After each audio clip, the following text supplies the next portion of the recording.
Johnny Vlogger UK doing a Sunday evening quiz. Hope you're all good. So, what's the weather like where you are? Is it good, bad? Have you had a good weekend? Have you done much? Have you been out anywhere good? Let us know.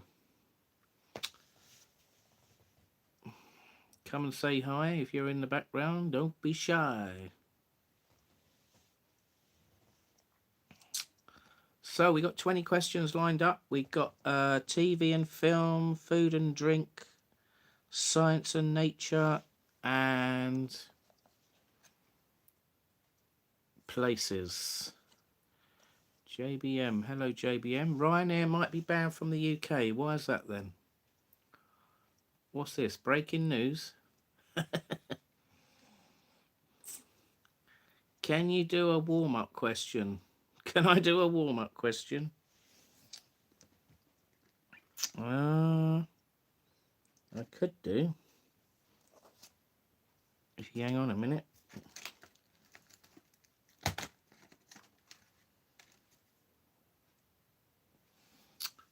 All right, and I do a warm-up question.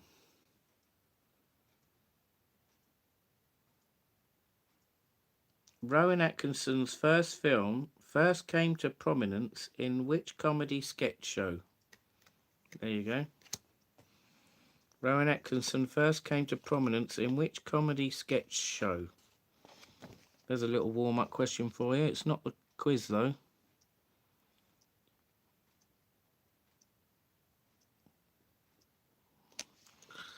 Who knows that one, then? Hello, Roger. Hello, Ruth. How are you doing?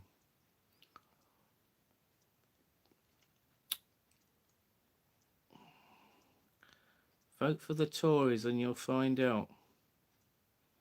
Why? Is it because they're too cheap? Does the government want us to spend more money on flights? I wouldn't be surprised if they ban cheap flights eventually.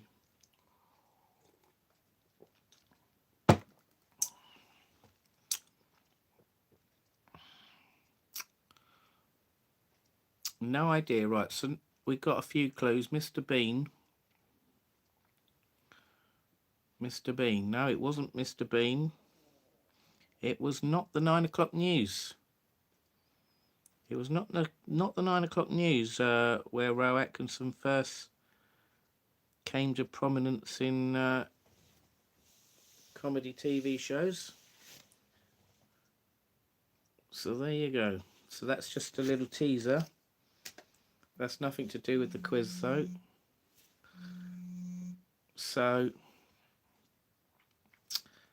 6 o'clock news. No, it was not the 9 o'clock news. It was on BBC Two years ago. It used to have Mel Smith on it, didn't it? And a lady, I can't remember her name, and then another actor, I can't remember his name. He had black hair. Melon Smith. Blue Line. Pardon me. The Apollo. Right then, who wants to do the quiz then? Let's get some names down. Hello, Mr. Seagulls. Was you wearing a green and black shirt on today in the crowd? I think I saw you. And Kirsty. Shame about the result, wasn't it? Never mind. They didn't play very well, did they, Brighton? They are struggling at the moment. Yes, indeed.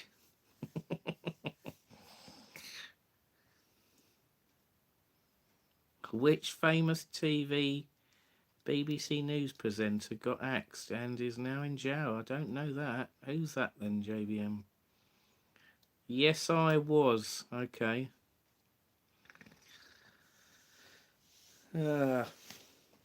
So did everyone watch the other game afterwards? Liverpool Man City. That was quite a good game, wasn't it? Towards the end, bit of a late drama goal rush, wasn't it? It was like 0-0. Then one. I think it was 1-0 Liverpool, wasn't it? And then Man City equalised. Then they went in the lead, and then they got a goal at the death, didn't they? And then there was this massive VAR decision about should it be a goal or not a goal, and they disallowed it, didn't they? Because a player pulled the player back outside the penalty area, so they gave an indirect free kick. But what a load of crap! And how much stoppage time did they want to play after that? I mean, it was ridiculous. The ref, it was like he lost the plot with the time. It's mental. The refs and the times for these extra time games, some of these matches is ridiculous, and it really does affect the score of the match. They need to blow the whistle up as soon as it's the maximum of stoppage time and not have any extra time. If you see what I mean. Mick Tony Sway, hello. Sorry, removed a comment.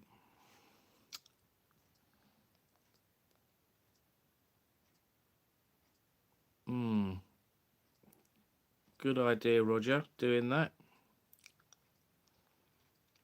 Right, so who was it then that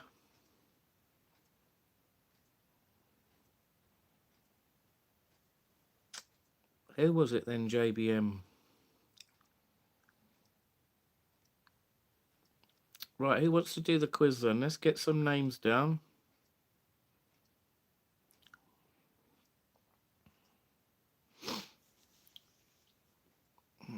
Oh, no, not again.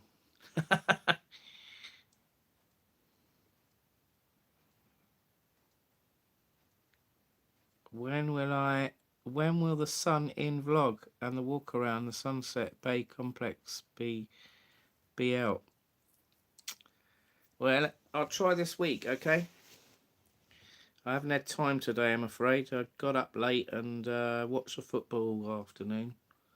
And then I had dinner.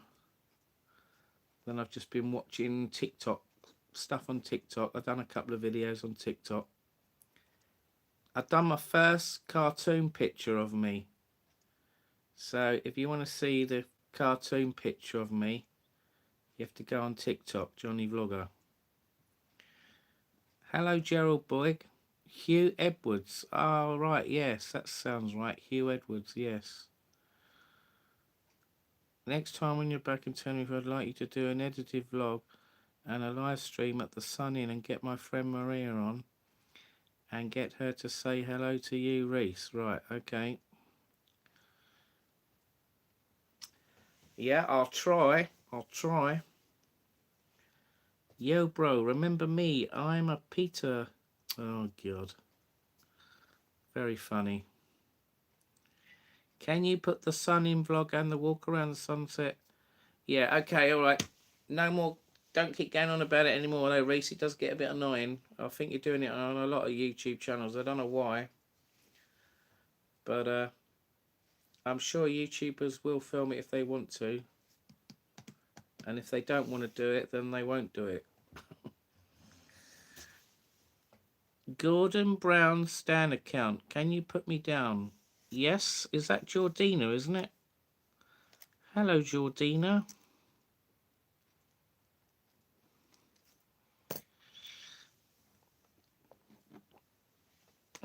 Maria is your best friend forever. Why is she your best friend then, Reese? Do you love her? Is she your girlfriend? Or is she just a friend? How did you get friendly with her?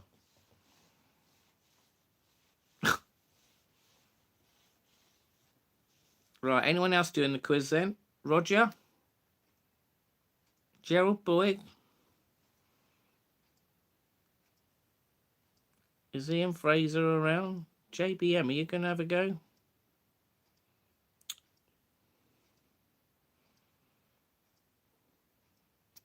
What's that? Tasnim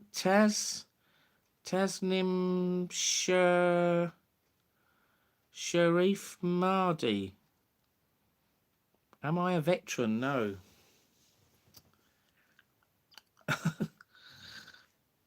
I'm not that old. Come on. Be real.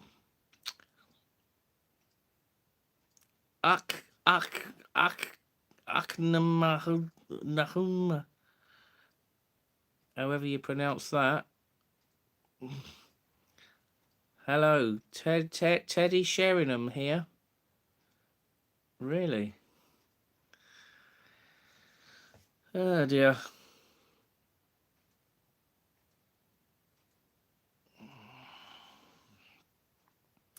Yes, Roger's doing the quiz. Right, okay. Thank you. That's 2 people. Anyone else? Ian Fraser. Seagulls. Are you having a go?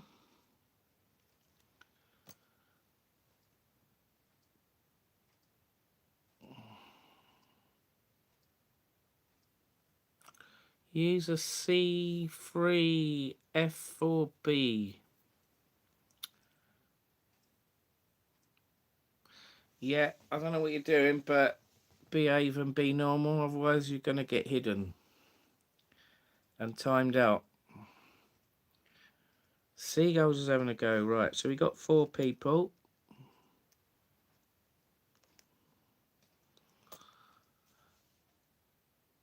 Are you feeling better, Roger? Jordina says.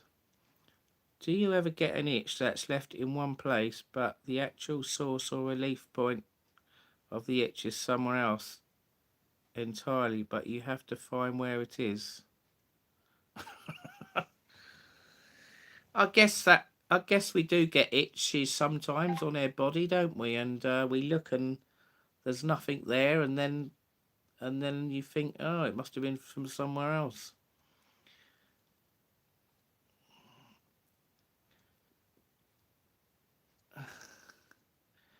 If it's on your ear or neck, Jordina says. Yeah, I get itches in my head sometimes. I think I got nits, but I haven't got nits. There's nothing there. Unless they're dust bites attacking me. Or what are the other things? Ticks. You get ticks, don't you? I don't know what a tick looks like, though. Does anyone know what a tick looks like that are on dogs? They come off dogs, don't they? Are they actually visible or not? Photo. No, I can't look at that now.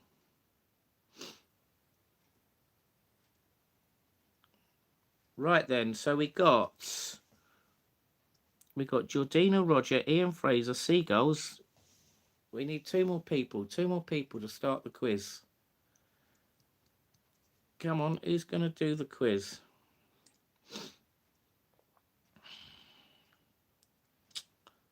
Let's see if we can get someone else on.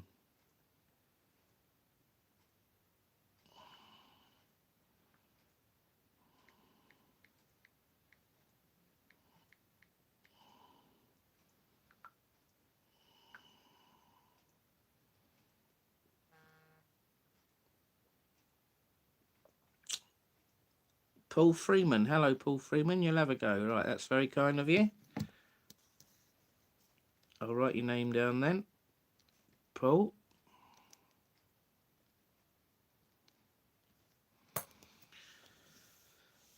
So we've got 5 likes and 21 in the room. 23 in the room. Hit the thumbs up, guys.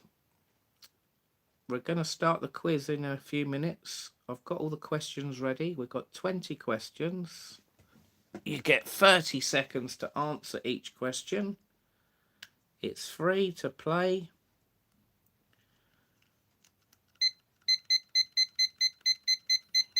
So what we do, we read out a question. You get 30 seconds to answer it.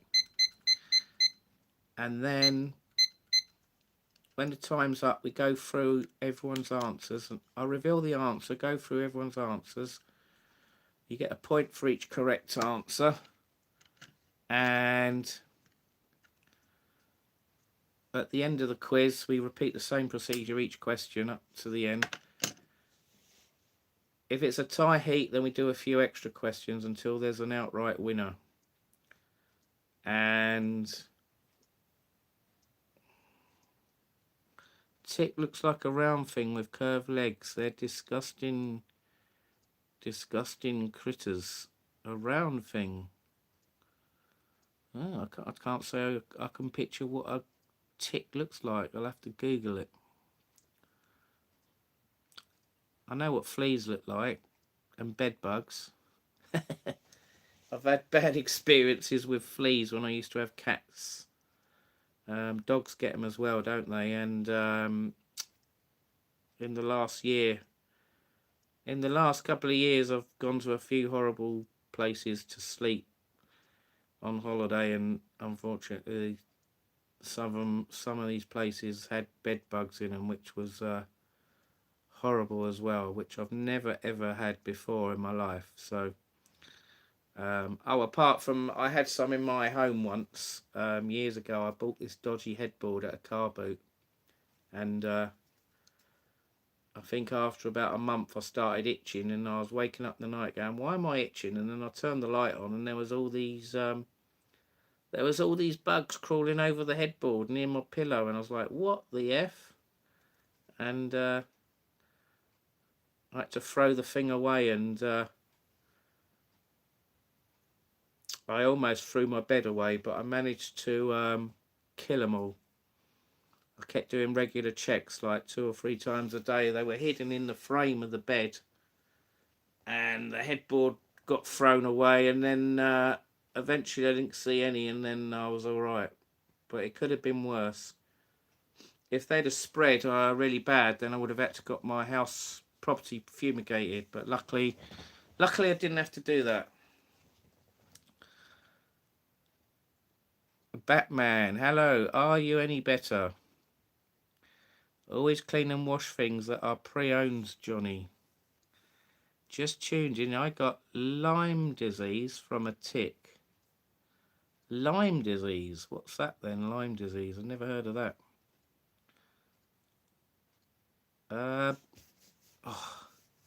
Jammy Jam Jam. Hello, Jammy Jam Jam. Eyes getting heavier? You're going to bed? Okay, my friend. No worries. Right.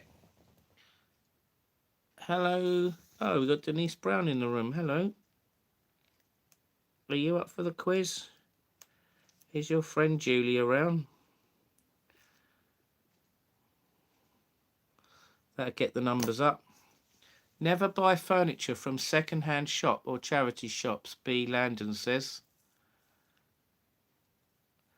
Yeah, I must admit, I don't think I'll ever buy a headboard again from a car boot or anywhere, because you don't know the history. You don't know the history of the person that owned it, do you? You know, if they weren't clean and it had all sorts of things in it, you don't know what you're going to get, do you? Yeah. It's a shame I weren't doing YouTube at the time. When I did have them, I would have filmed it and showed you. It was crazy. It was like a convoy of bugs at 3 in the morning. It was like the leader, and then there was all these other ones all following this other one. They weren't. You think they'd all be scattered, wouldn't you? But they was all like going in a line. It was weird. And then obviously some started going on my head when I was asleep.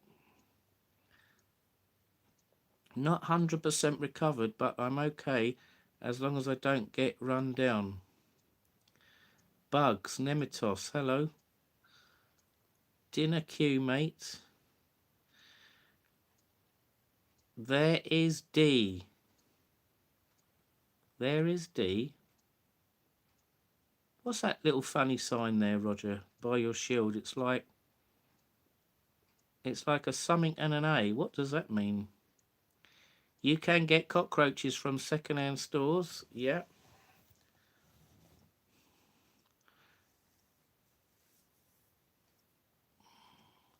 Right, how many people we got now then? 1, 2, 3, 4. We did have 6, but someone said they're going to bed, so we've only got 5 now. Can't see it myself. Oh, how weird. It's like an A. It looks like It looks like a miniature ironing board, and then there's an A next to it, and then it says there is D. How strange. We had that on another comment earlier, but they got timed out.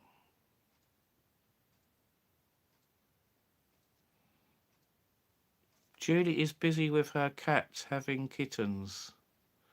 Okay. Liverpool lost rights. Yes, they did. Alright, well, we'll just do the quiz with 5 people then. That'd be enough. Right, is everyone ready then? Let's go, because it's 9:30, so it takes about an hour and 20 minutes on average, this quiz. Okay, so is everyone ready? Right, we're going to start now. We're going to start the quiz now. So hit the thumbs up, please. Right, here we go then. Question number 1. Who directed the film The Good, the Bad and the Ugly? And your time starts now.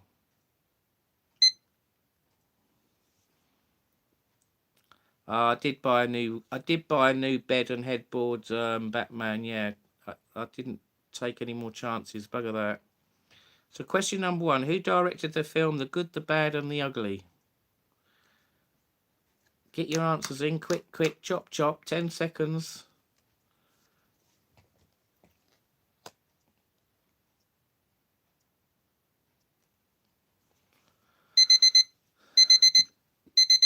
Right, time up. Stop the clock. Who directed the film The Good, the Bad and the Ugly? That had Clint Eastwood in it, didn't it? The answer is Sergio Leone. Sergio Leone was the answer. So we've got quite a few correct answers here. So no one else after Seagulls. He didn't know. So Denise got it right.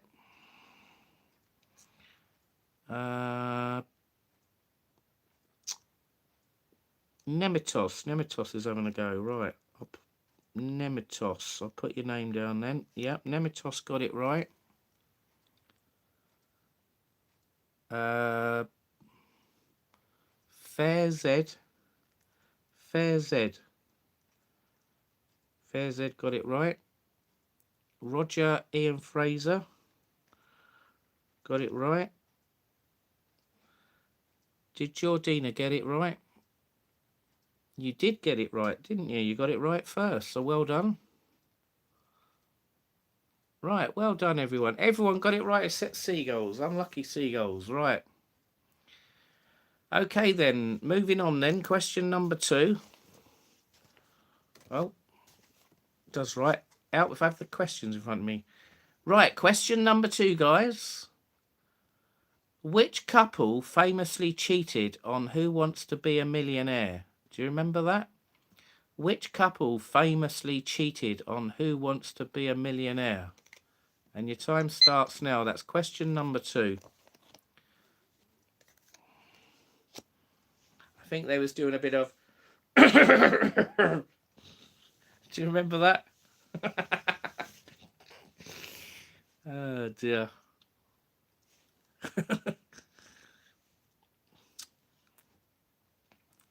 Right, you've got 8 seconds. Which couple? If you only get one, you only get half a point. So you got to get both people to get the full point. Right, stop the clock. Right, so which couple famously cheated on Who Wants to Be a Millionaire? The answer is Charles and Diana Ingram. So if you got Charles and Diana, that's a bit weird, isn't it? Charles and Diana. How strange. Ingram. So if you got Ingram, you get half a point. If you got Charles, it's half a point. Right, let's see who's got it right then.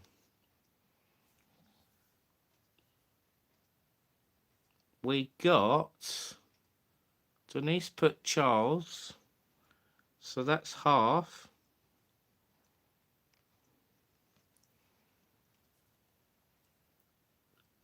Uh, Ian Fraser put Ingrams. Ian Fraser, that's half a point. And Jordina, half a point. Ronnie and Reggie, it wasn't Ronnie and Reggie. Charles Ingram, that's half a point.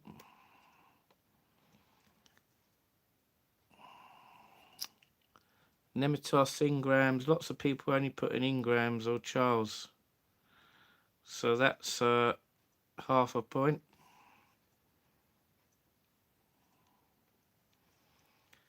Who else? Yes, I did. Oh, you went to the match. Right.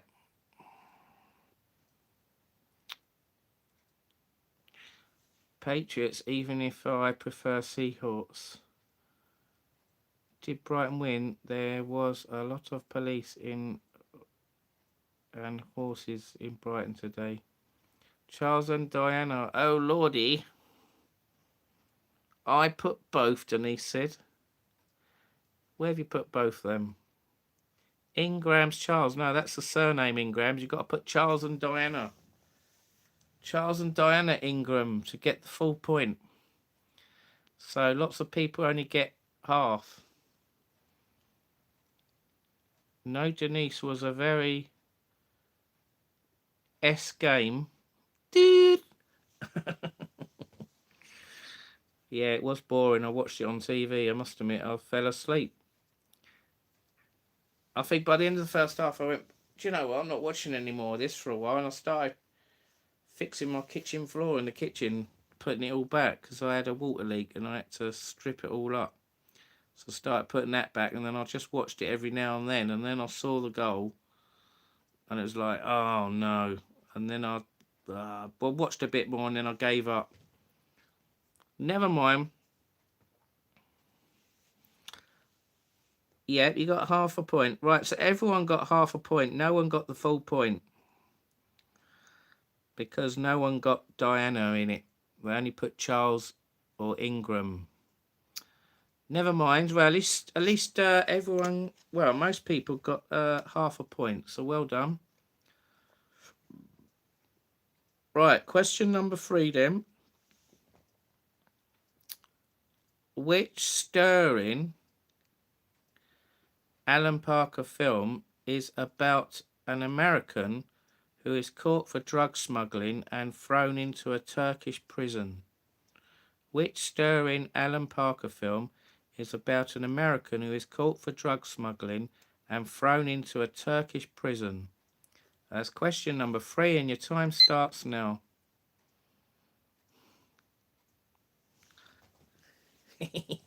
It's only half a point. The surname. Right. So that was question number 3. Which American who is caught for drug smuggling and thrown into a Turkish prison? What film is it? I've watched that one. Right, stop the clock. I haven't watched it for many years though. Right. So which stirring Alan Parker film is about an American who is caught for drug smuggling and thrown into a Turkish prison? The answer is dun dun dun dun. Midnight Express. Yes, Midnight Express. Who remembers that? Right, so who's got it right then? Seagulls has got it right. He's got his first point. There you go. Didn't know, so copied. He's stinging us of a full point. Denise, Ian Fraser and Roger. Denise, Ian Fraser and Roger get a point. There we go. Jordina got a point. Well done. Nemitos got a point. There you go. Is Fair ZZ in it still? No. Right, so there you go. Everyone except Fair ZZ got that right. So well done. Dr. Hell's Lounge. Hey, how you doing? Hello. Come and join in the fun. Right, we're on question number 4 now. So you've missed 3 questions. So if you... I only got half a D.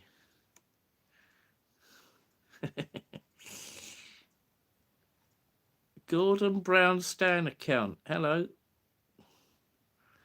Dr. Howells, she says. Oh, shame on you, Denise. What's that?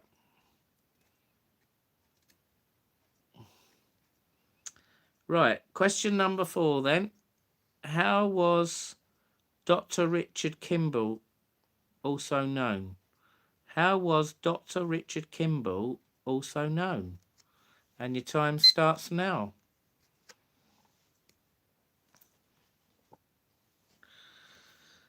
How was Dr. Richard Kimball also known?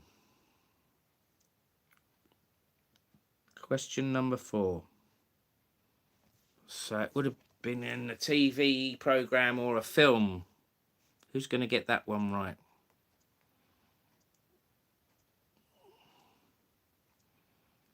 F. Farhad Khan. Hello. Right, stop the clock. We're out of time. No more answers. Or get your answer in before I reveal the answer. Right. Question number 4. How was Dr. Richard Kimball also known? And the answer is The Fugitive. The Fugitive film. There you go. So who got it right? Ian Seagulls and Denise got it right. Ian Seagulls and Denise got it right. Well done. Dr. Howell's Lounge got it right. Dr. Howell's Lounge got it right. I'm going to stop typing fast. That's it. Wait till you got 5 seconds left, Nemitos. Roger got it right. Then no one can copy you. Jordina got it right. Nemitos, did you get it right? You did, didn't you? You get it right straight away. Right, so it looks like every single person got that right. So well done. I'll give you a clap. There you go. For your amazing efforts. There you go. Well done. Right then, moving on then. Question number 5. On which island is the film Jaws set? Or you should say, on which film was the film Jaws set? There you go. And your time starts now. Dun, dun, dun, dun, dun, dun, dun, dun, dun, dun, dun, dun, dun, dun, dun, dun, dun, dun. That was the first film I ever saw in a cinema, and I was having nightmares after. The scariest bit that I found was the bit where the woman got killed at the beginning, and then there was a boat with a hole in it, and then all of a sudden this body appeared with an eye missing, and it makes you jump. That was hilarious, that old film. Good film though, very good. And the bit near the end when the shark was at the end of the boat and the boat was sinking and the man was almost dying, wasn't he? And then they threw that gas cylinder in its mouth and then it blew up, didn't it? Very good film. Suspense film, anyway. Right, so, time up. Right, so, on which island is the film Jaws set? The answer is Amity. Amity Island it was set in. Amity Island, 1975, I think it was made, that film, wasn't it? Or was it 1977? No, I think it was 1975. Right, great film, yes. So who got it right? Amity Island. It was filmed on Martha's. You better put Island, Roger. Seagull, you win.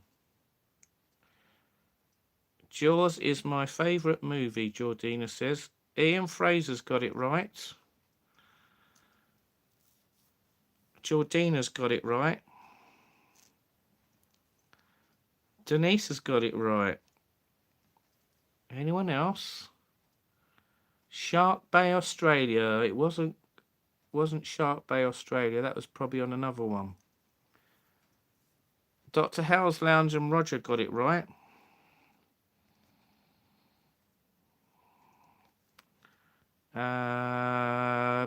Epstein. No, not Epstein. Nemitos got it right. So there you go. Well done, everyone. Good Lord. Seagulls, that answer. Armed Forces Vlogger. Hey, bro, where you from? I'm from the UK. South Coast.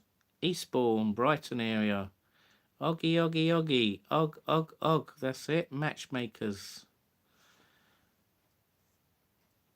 Gatsby watch. Mr. Howell's in the room. Hello. There, look, there's the Gatsby watch. A cheap Gatsby watch. It's 10 to 10. It's still going. It still hasn't broke.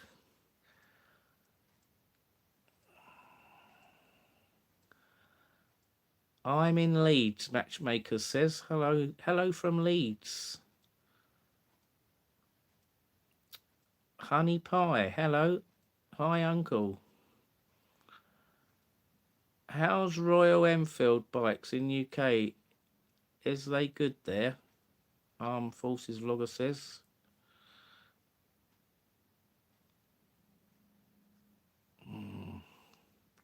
$4.49. $4.49. That must be in America, isn't it? Well, that's nearly 5. Yeah, nearly 5 hours behind. Anne-Marie Elton, hello. So we've done 5 questions. Right, let's move on to question number 6 then. Right, question number 6. Hang on a minute. I've lost some answers. No, I haven't. Oh, yeah, right. Question number 6. Which river flows through Glasgow? Which river flows through Glasgow? And your time starts now. There you go. Have you ever been to Glasgow? Glasgow. What river flows through Glasgow? Get your answer in.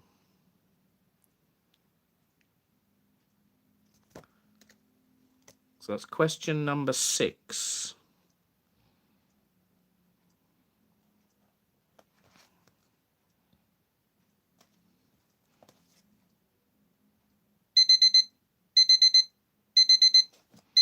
Right, stop the clock. Time up. So, what river flows through Glasgow was question number 6. And I can see a few answers. The answer is the Clyde. The River Clyde. The River Glade. Glade. So, who's got it right? Hi, Steve H. Hello. Ah, yes. So I did remove some spanners or shields. I'm glad you come on, Anne. I need to give you your spanner back or shield because I had a few problems. So there you go. I've given you it back now. Apologies for removing it. I removed everyone because there was a problem. But I'm slowly issuing them back now, if you know what I mean. Oh, we got David on as well. There we go. We'll give David another one. There you go. Hello, David. How are you? So that's 2 people got on back. Right. So we was on question number 6. And I've lost track of what I'm doing. Right. Who got it right? Before there was another million questions. Dr. Howe's Lounge got it right. Denise got it right. Round Hay Lake. It definitely wasn't that. One with water in it. Roger got it right. Shall I give you half a point, Seagulls? one with water in it. Oh dear, you gotta laugh. Right. Roger and Nemitos got it right. Yeah. Ian Fraser got it right. Jordina got it right. Wow, most people got that right, didn't they? I think everyone got that right. So well done. I'll give you all another clap.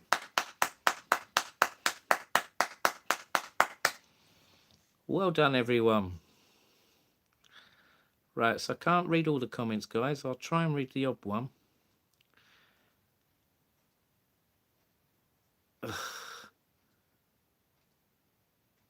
Grand Johnny. Thank you, Johnny Ann. And Dave says, thank you. Dr. Howell got it right too. Yes, I've marked him off. Yeah. Honey Pie. David Price. Hi, I'm new here. Hi, David Price. Welcome into the quiz. We both haven't been well with virus since Xmas, but on the mend now. Thank God. Yeah, I think a lot of people have had it, haven't they? And I had it as well. I had it twice. It's sort of gone now. I'd say I'm not 100% still. I'd say I'm 99% better. Just get the odd little cough. So once the cough stops for a week, then I'll say I'm 100%. So there you go. I'm listening, but about to get in the shower, Steve H says. Are you hungry for a snack? Well, I just had some peanuts. I had some roasted salty cashew nuts. Have you ever tried them? Where are these from? Got these in Aldi, these ones. Got them at Christmas. Bit of excess Christmas stock that hasn't been eaten. Have you still got Christmas stock left, guys? I think I bought too many snacks. Right, moving on then. So that was question number 7, wasn't it? No, that was question number 6, the Clyde. Right, blimey. Right, question number 7. Silicon Valley is located in which US state? Silicon Valley is located in which US state? And your time starts now. That's question 7. Roger's still got Christmas cake left. Blimey. I am due for a trip to Tenerife, but I don't know when yet. I haven't booked it yet, but I'm looking. I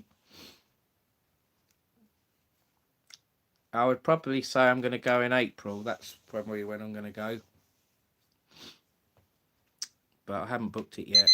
Right, time up. Right, question 7. Silicon Valley is located in which US state? And the answer is California. California, that's where the Hotel California is, isn't it? Right, so who got that right then? I can see lots of California. Right. Ian Fraser's put Northern California. Seagulls and Denise got it right. Who else got it right? That's not a state. Purifier says. Roger got it right. David got it right. Nemitos got it right. Dr. Howell's Lounge. Are you joining in, Dave, or are you just having a bit of fun there? Do you want me to put your point down? Jordina's got it right. I think everyone's got that right, that one. Blimey. Must be an easy one then. Well, if it's got California in the answer, we'll accept that. Still same if it's North or South California. Nemitos says that's right. Right then, so well done. Well done, everyone. That's quite an easy one, really, wasn't it, that one?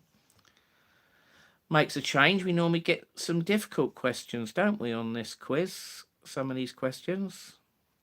Yes, please join me in. Okay, I'll put your point down then.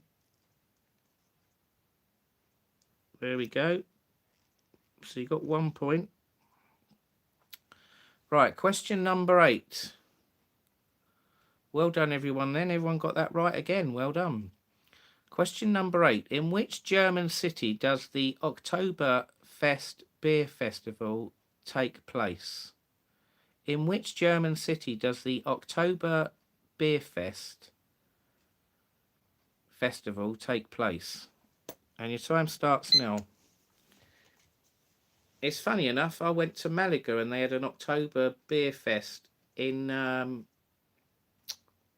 where was it? Torremolinos, on the seafront. It was in September, I think it was. It must have been the month before October Fest, but it said October Beer Festival. It was a bit strange, but it was good fun though. I would like to go to the proper German one though. Maybe I might do that sometime. Has anyone ever been there? Wherever it is, I'm not going to say where it is until I reveal the answer. Otherwise, everyone will get it right, won't they? Right. I nearly dropped myself in it there. I do that sometimes. Right, time up then. So question number 8. In which German city does the October Beer Festival take place? And the answer is... it's in Munich. Munich. In Deutschland. Munich. They've got an airport in Munich, so there you go. You just get a plane to Munich. There you go, and you're there. Right, who got it right? Ian Fraser. Ian Fraser got it right. Well done. Father and Son. Wildlife and Expo got it right. Hello. Yeah, that's right. Denise got it right. Denise, well done. It was madness, Nematos says. 1989 you went there, did you? Good laugh. That's good then. October, no, it's not October. It's where is it? What city is it in? Not the month. Georgina got it right. Dr. House Lounge got it right. Well done. Nemitos. Munich. München, if you are German. München. Okay. München. Sounds a bit like Borussia Mönchengladbach. They got a football team, haven't they? Dusseldorf. No, it's not in Dusseldorf. Roger got it right. Did I tick you off there? Yes. No. Well, I'll tick you again. There you go. Right. Who else got it right? David Butler got it right. Well done. Yeah, that's right. Should do what's in the bag. What, and have a shot? Purify got it right. Well done. I've got a question. What's my future wife look like? I have no idea, matchmakers. Are you going to go on a date, are you? Right. I could ask the same question. Who's my future wife going to be? Right. So there you go. I think I've covered everyone. If I haven't, apologies. Right. As I was going backwards on the screen, now I'm going the other way. Aiden's guitar. Hello. If I give you a quid, can we say I'm right? No, we can't have bribing on here. Come on. Right, never mind. Maybe you get the next one right. Do I like guitar? Yes, I do like guitars. Yeah, I can't play it though. I've tried. I need more practice. Right, question number 9. In which African country would you find the Nubian Desert? In which African country would you find the Nubian Desert? And your time starts now. That's question number 9. So get your answers in.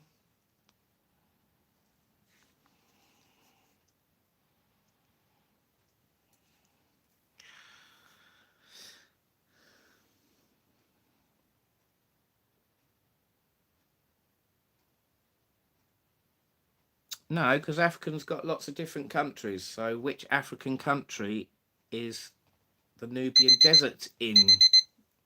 There you go. So you got to think of a country in Africa. You can't just put Africa. I won't accept that. Right, so time up. A lot of people got their answers in. Right, no more answers in until I reveal the answer. You got a few more seconds. Right. Which African country would you find the Nubian Desert? The answer is Sudan. Sudan is where the Nubian Desert is. I didn't know that myself. So who's got it right? Sudan, Sudanese, Sahara. I suppose we'll accept that. Ian Fraser's got it right. Nemitos has got it right. That's 2 people. Sean has got it right. Yeah.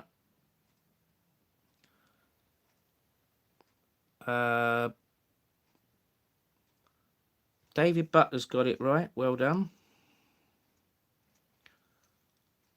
Bradford. He probably could find it in Bradford, but it's not there, I'm afraid. Then? What's then, do you mean, Denise? One with sand. Wow. Can't really accept that, can we? Swaziland. Africa is a country. Chad. Right, not many people answered that one. They struggled. So, I've only got 3 correct answers here. We got David Butler, Ian Fraser, and Sean. I misspelled my answer. I answered, Roger says. Did you? Let's have a look. You put then. Then? No, we can't accept then.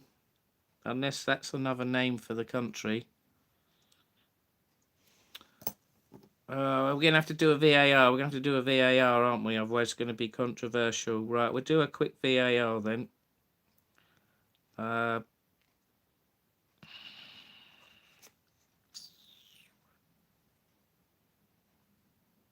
In which African country would you find the Nubian Desert?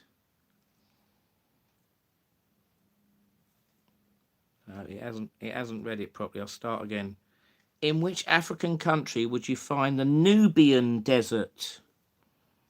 Right, so it's thinking... You'll find the Nubian Desert primarily in Sudan, located in the northeastern part of the country.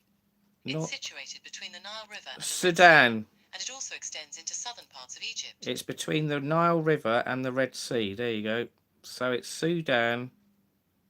Nothing else counts. So there you go. Right. So only 3 people got that right. You answered, yes, but it says then. It says then, Roger. I'm just checking I answered. Sudan I put. You put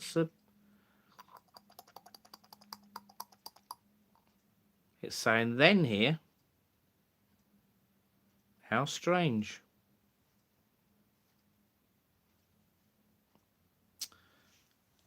So is Denise going to say she put Sudan as well then?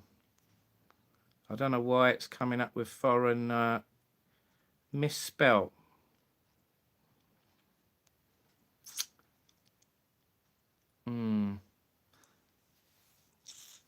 I'll give you a point then because you've put Sudan. Right.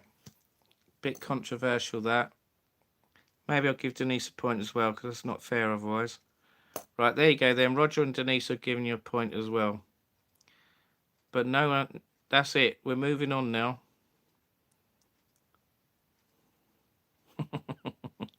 Boo! Jordina says. It definitely doesn't say Sudan on my screen. There must be a bug with the internet or something. How strange. I've never had that before. Anyway, never mind. Right, moving on to question 10 now. Obviously, it'd be here all night, wouldn't we? Right, here's an easy one. Question 10. Reykjavik is the capital of which country? Reykjavik is the capital of which country? And your time starts now. That's question 10. Reykjavik is the capital of which country? You must know that one.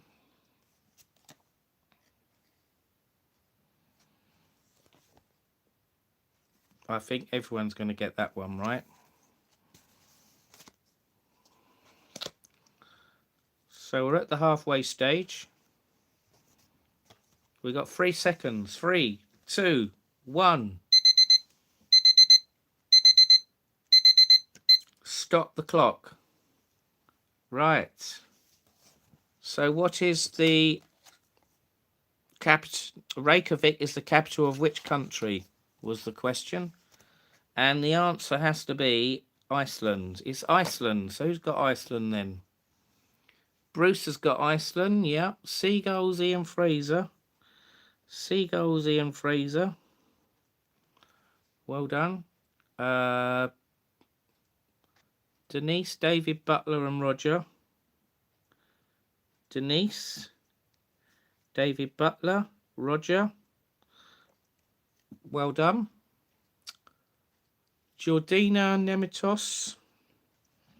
So basically everyone.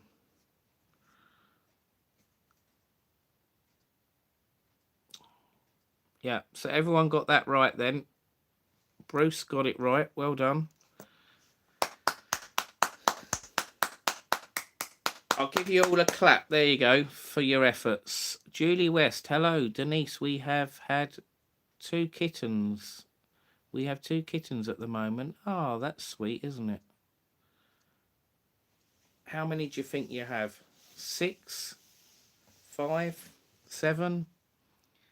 Congratulations, Jordina says. What colour are they? Black? Brown? Tabby? White?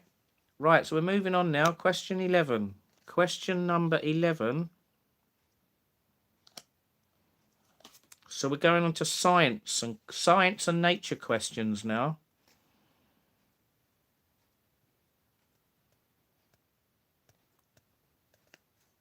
I should score 2 points. I mentioned mums go to Iceland.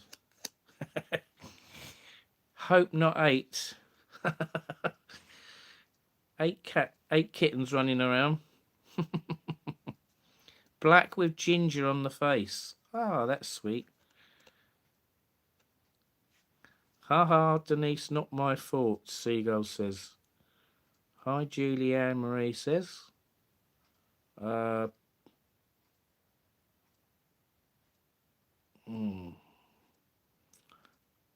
Right. Right then, let's move on then. Where are we now? Question 11. Question 11. So well done, everyone, on the last question. Right, here we go then. Question 11. I might not say this properly because you know what I'm like. I'm terrible at pronouncing certain words. The Goliath bird eater is considered to be the largest species of what? The Goliath bird eater, spelled Goliath, bird eater, is considered to be the largest species of what? And your time starts now. So I've given you extra seconds there. Hit the like button. That's it. Thank you, Anne. The Goliath bird eater. I've never heard of that.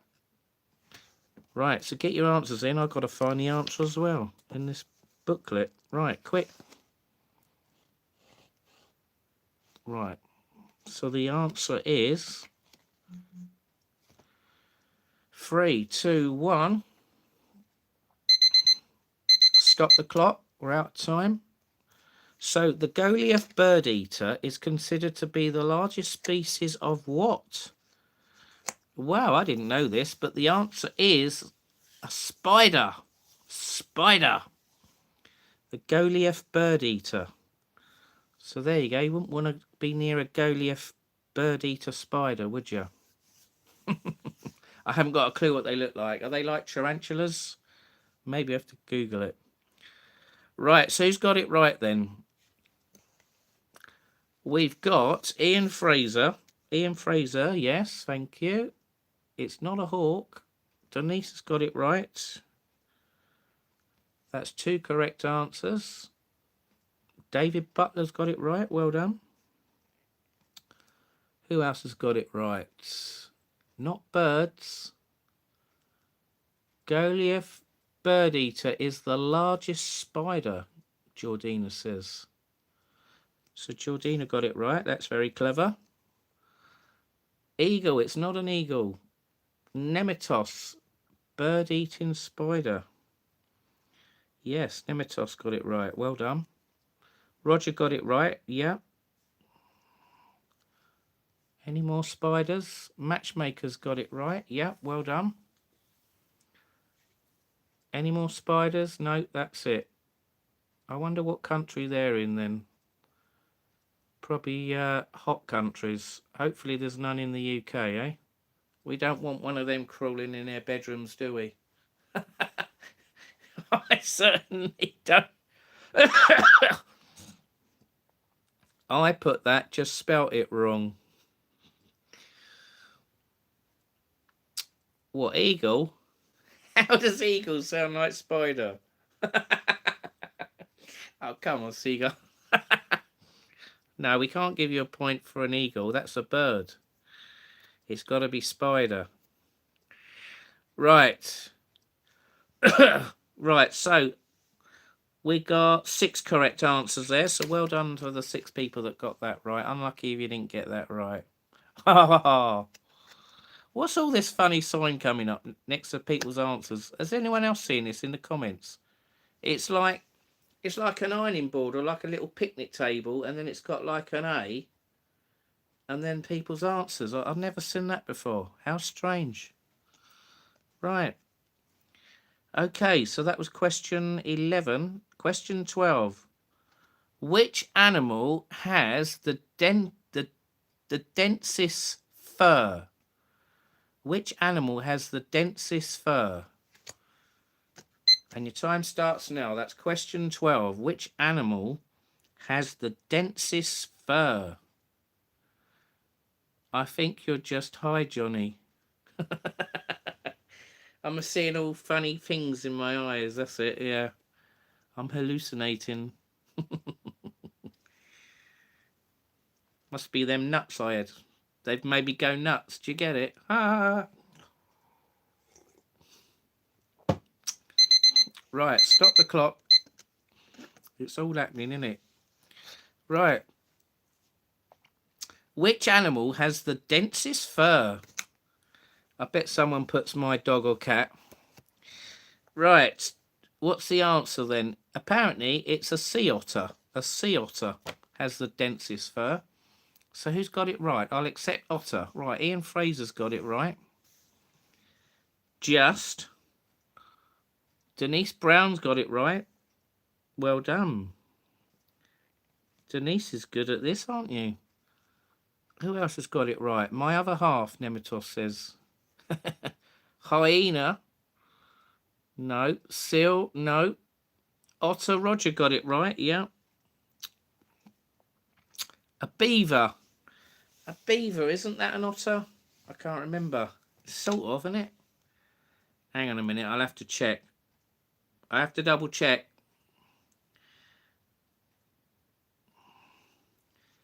Is a beaver an otter? No, a beaver is not an otter. They belong to different species and families. Ah. Beavers are large, herbivorous rodents with flat tails. Oh well. We can't accept that, I'm afraid, David. They're not the same. Nemetos got it right. I tried for you, David. Never mind. Nemetos got it right. Jordina got it right. Snoopy my dog, Matchmakers says. Sea otter. Beaver. No. Ryan Powell, hello. So we got 5 correct answers on that one. Right, question number 13.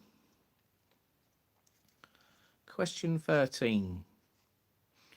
What is the chemical symbol of silver? Do you remember doing chemistry at school? The can't remember what the name, periodic table it was called, wasn't it? What is the chemical symbol of silver? Come on then. Start the clock. Get your answers in.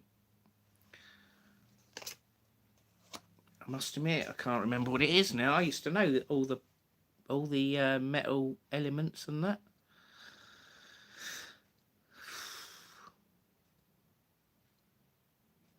Right, we got 8 seconds. I'm going to look it up myself. What is the chemical symbol of silver? The chemical symbol for silver. Wow, I never knew that. Right, stop the clock. I thought it was something else.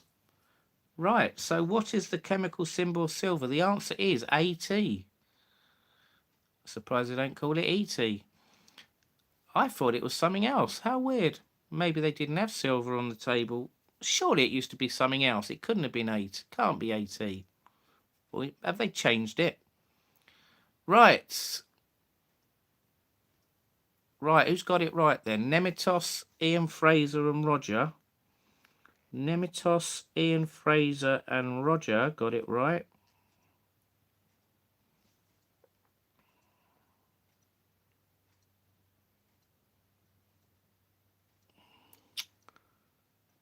Denise Seagulls. Denise and Seagulls got it right. Denise and Seagulls. Who else got it right? Jordina. Dr. Howe's Lounge. Jordina. Dr. Howe's Lounge. David Butler. Got it right. Well done. Alex Shaw got it right. Well done. Yes, that's right. It is AT.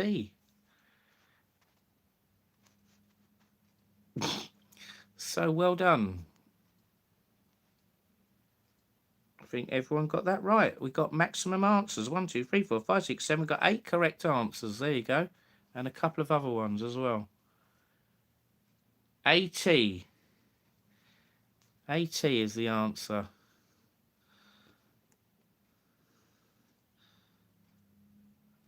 Mind you, saying that, it says AG here. How weird.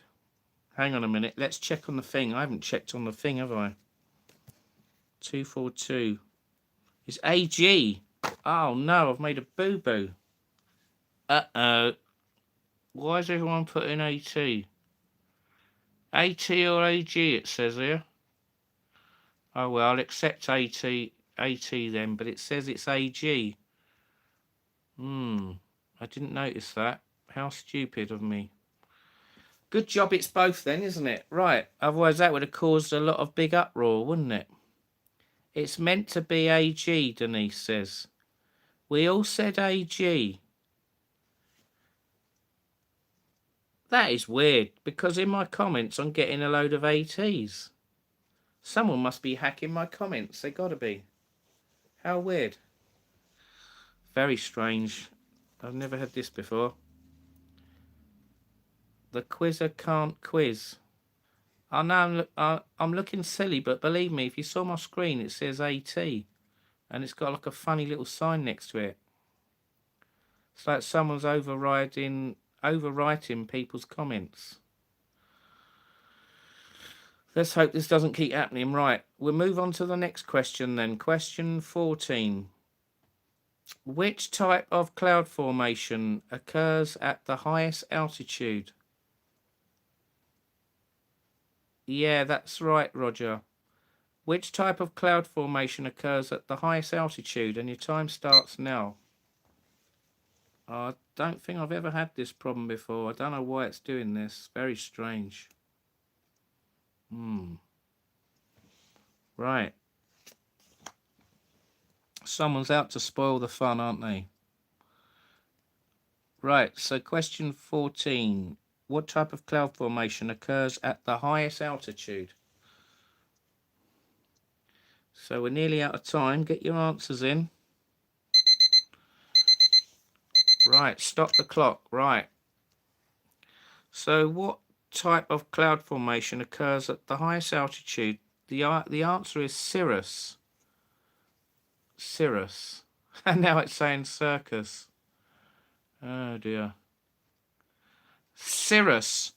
Spelt Cirrus.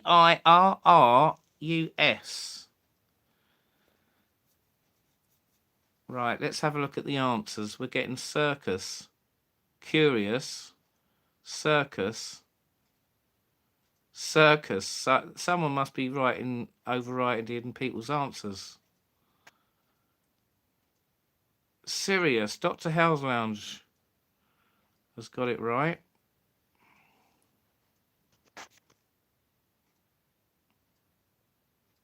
But everyone else, it says circus. I'm sure everyone wouldn't write circus, would they? Or curious.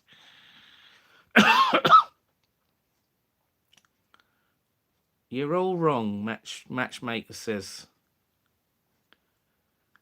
Cirrus, yeah. Well, I'm going to have to... I don't know what's going on here. We're getting a few problems with the answers. So I'm going to have to let everyone have that right. If they've put circus or cirrus, you get a point. Because something strange is going on here. I've never had this before. Right, so to keep the peace, we'll just do it that way, yeah?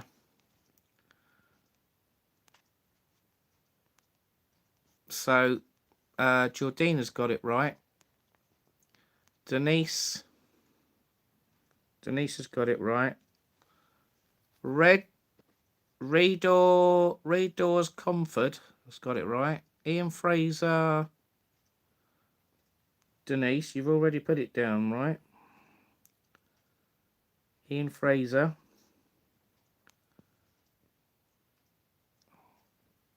Roger. David Butler. Dr. House Lounge.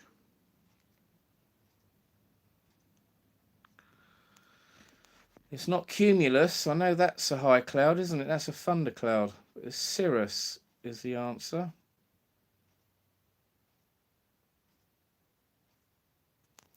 The same as my Sudan when I know it's right, Roger says, yeah. Imagine if this was an actual pub quiz, we would all be rioting, Jordina says. Yeah. There'd be glasses flying to and fro now, and there'd be all punch ups. I'll probably get beaten up as well, being a dodgy quiz master. I'll be going, hey, whoa, steady. It's only a quiz. Right.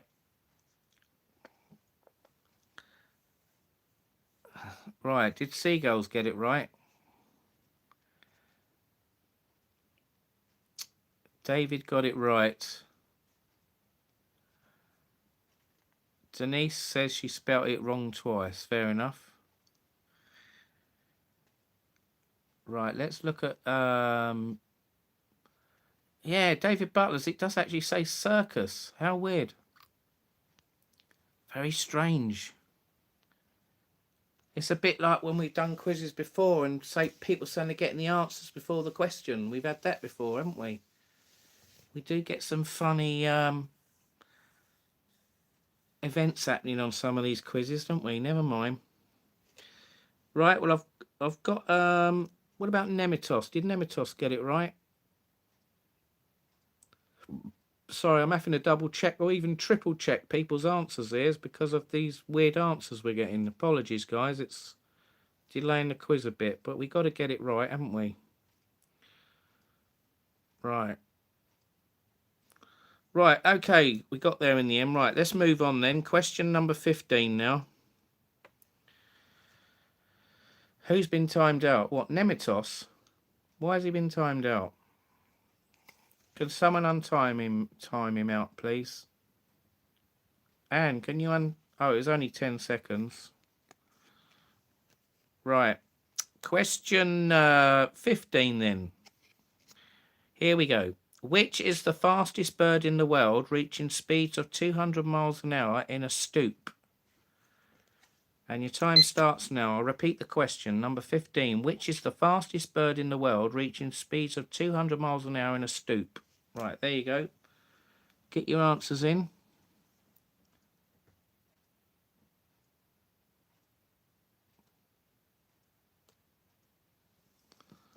Right, we've got 10 seconds.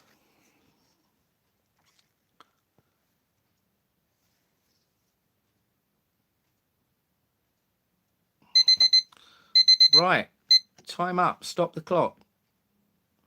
What is the fastest bird in the world, reaching speeds of 200 miles an hour in a stoop? So I imagine that's like a dive. Yeah.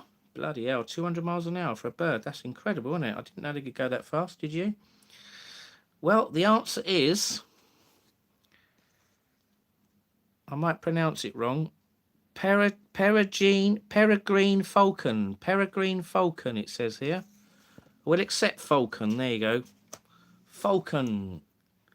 David Butler's got it right. Well done. Ian Fraser and Denise got it right. Ian Fraser and Denise.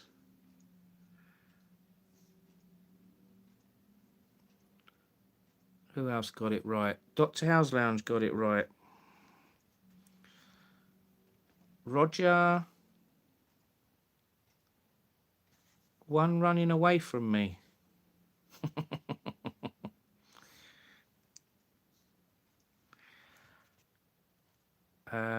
What else we got here? Nemitos got it right. Right, I'll have to correct that because I put a cross on you. I've given you a tick. Yes, done, Johnny. You sound confused tonight. Stick your head outside for some fresh air. No, we got a few issues with the comment, Steve H. That's what it is. But we're sort of just about managing. Right. Jordina got it right, yeah. Right, so there you go. Don't think Seagull's got that one, did you? What did he put? One running away from you now. We can't accept that. Never mind. Right, so that's 15 questions. So now we're on the final 5 questions. We're going on some food and drink questions now. So,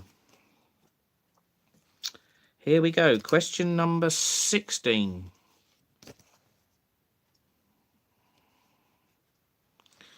What is the national dish of Hungary? What is the national dish of Hungary? And your time starts now. There you go. Question 16. Get your answer in. If you haven't done it yet, hit the thumbs up, guys. We got 14 likes. There's 26 in the room.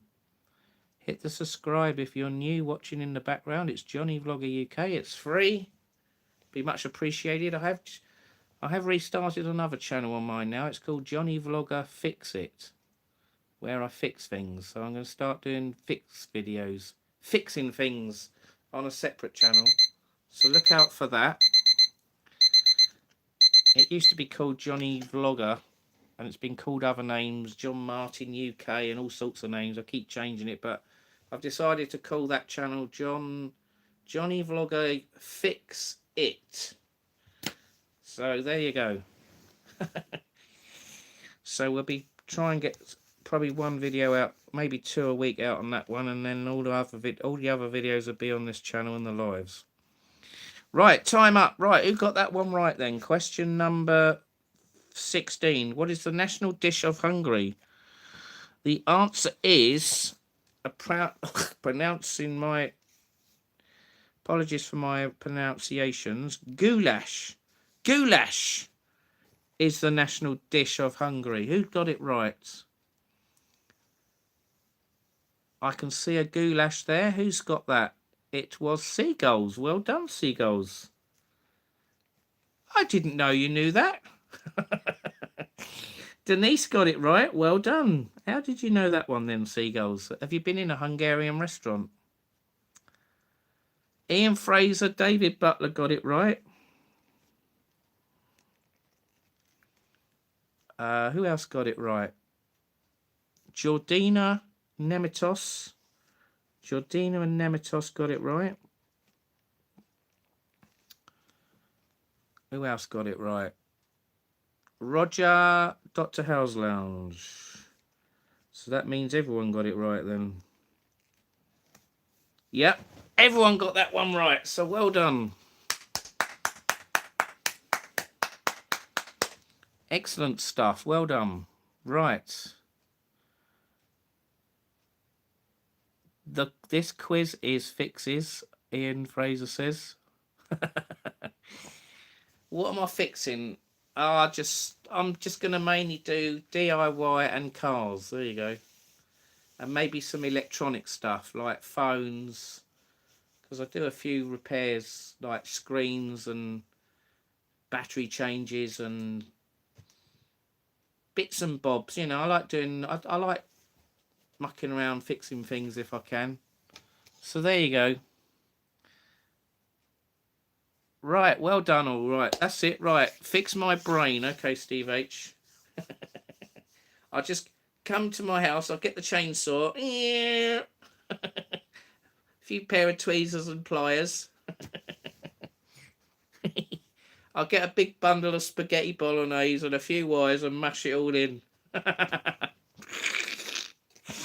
Right. Right, here we go then. What's the next question? Right, question number 17. What is the normal capacity for a standard bottle of wine? There you go. What is the normal capacity for a standard bottle of wine? And your time starts now. There you go.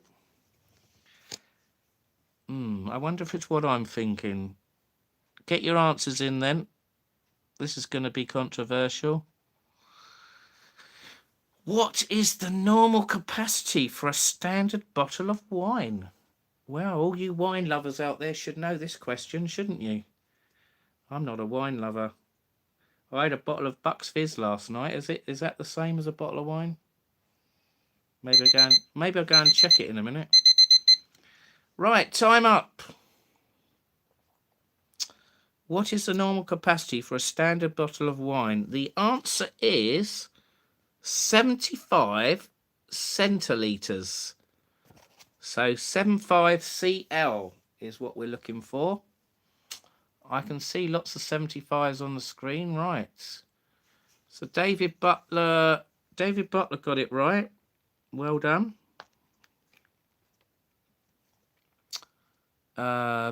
Seagull says CL. 750 millilitres. Is that the same as centilitres? I think it is, isn't it? 75 centilitres, millilitres. I think that is the same. I'll let you have that. Yeah, I think that's correct. Yeah. Steve H, 75 centilitres, but should be a litre. Denise has done it in millilitres. So centilitres... hang on a minute. It's 75 centilitres. It's not 750 centilitres. It's got to be millilitres or CL75. So I'm going to have to double check what I'm reading here. David Butler. Let's start again. Right. David Butler's got it right. Nemitos will accept MLS 750. Yeah. Steve H. Yeah. Denise 750. Yeah. ML 750 CL. We can't accept that. No, it's got to be 75 CL or 750 ML. Jordina's put ML. Ian Fraser's put ML. Dr. Howe's Lounge 75 CL. Yeah. 750 CL. Oh no, did you correct it though? Yes, you did. So that's correct, right? Stephen Moore. Yes, Stephen Moore's got it right. 750 millimeters. I think you're meant to write ML there, aren't you, Seagulls? I'll let you have that.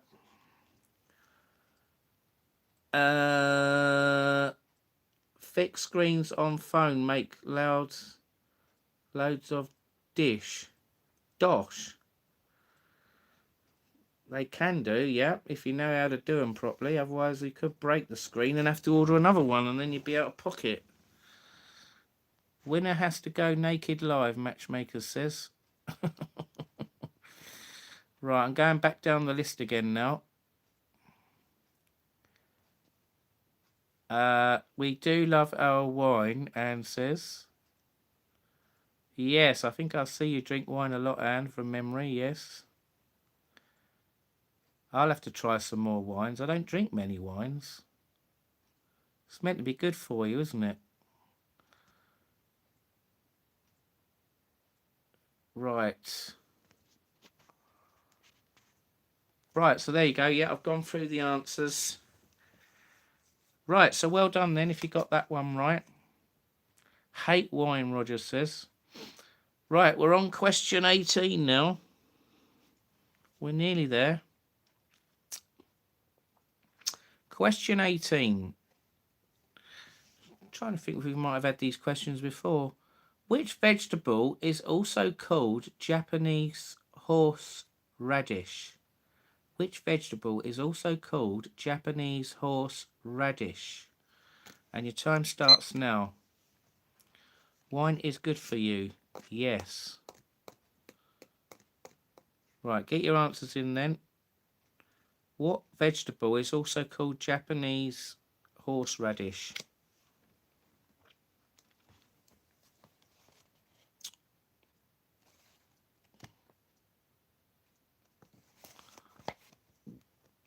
Right, you got 3 seconds. 3, 2, 1.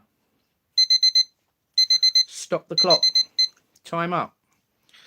Which vegetable is also called Japanese horseradish? I can see lots of wasabi on the screen. Wow, I can tell you that that is the correct answer, wasabi.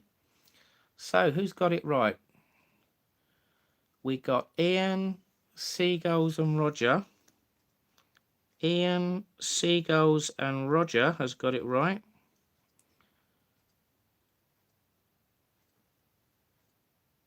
Daikon, well, I will have to do a VAR on that in a minute. We'll do that in a minute. Ian, Seagulls, Roger. Denise, Dr. Howe's Lounge. Denise, Dr. Howe's Lounge. Got it right. Stephen Moore got it right. Well done. Jordina got it right. Nemitos got it right. Jordina, Nemitos. Right, we'll just do a quick VAR on that because I'm not sure about that. Right. For David.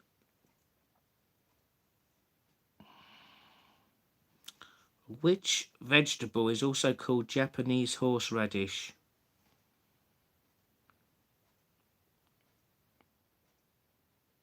Wasabi.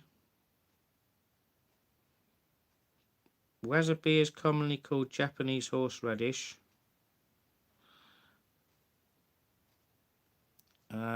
What did you put? Daikon.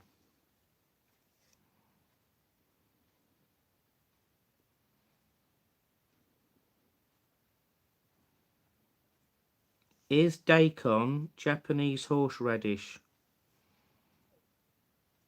Daikon is a white winter radish, not Japanese horseradish. It has a mild, peppery taste, unlike the strong. Daikon is not horseradish. Sometimes called Japanese radish. A winter radish.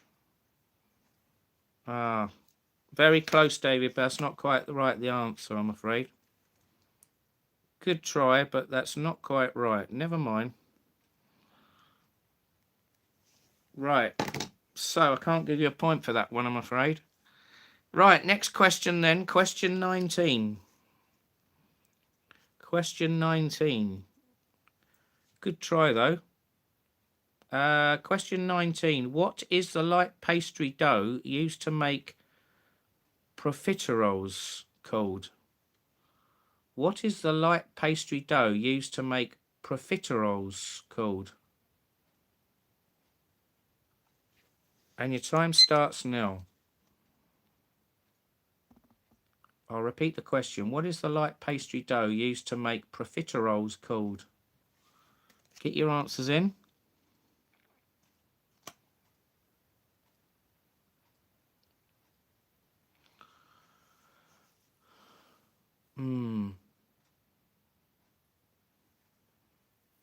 You got 5 seconds. 4, 3, 2, 1.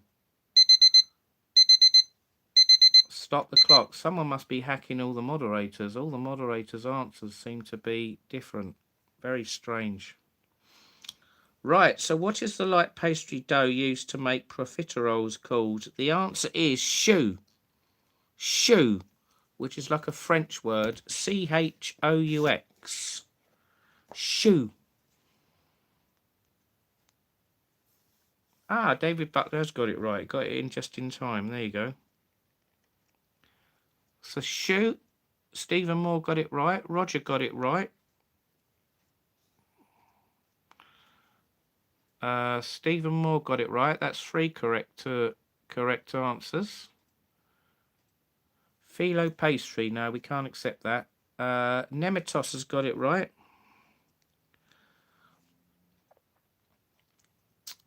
Pata choux. Jordina, yeah, I'll accept that.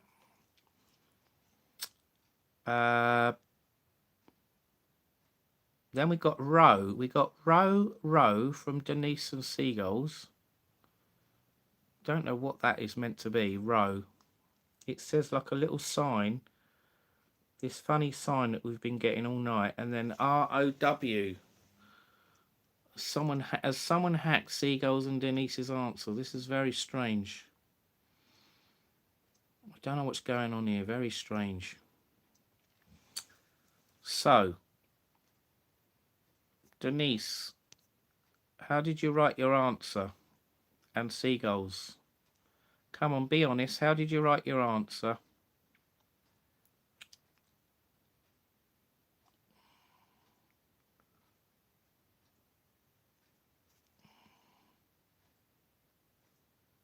Let's see if they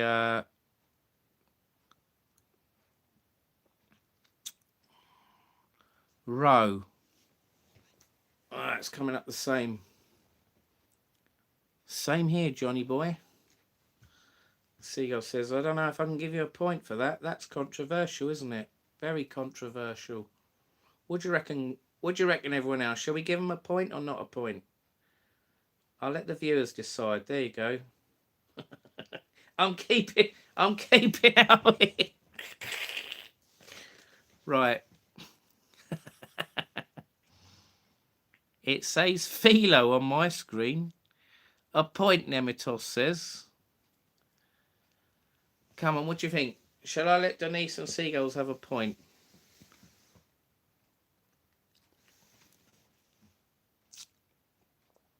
Yes, give a point, Roger says. Nemitos says yes.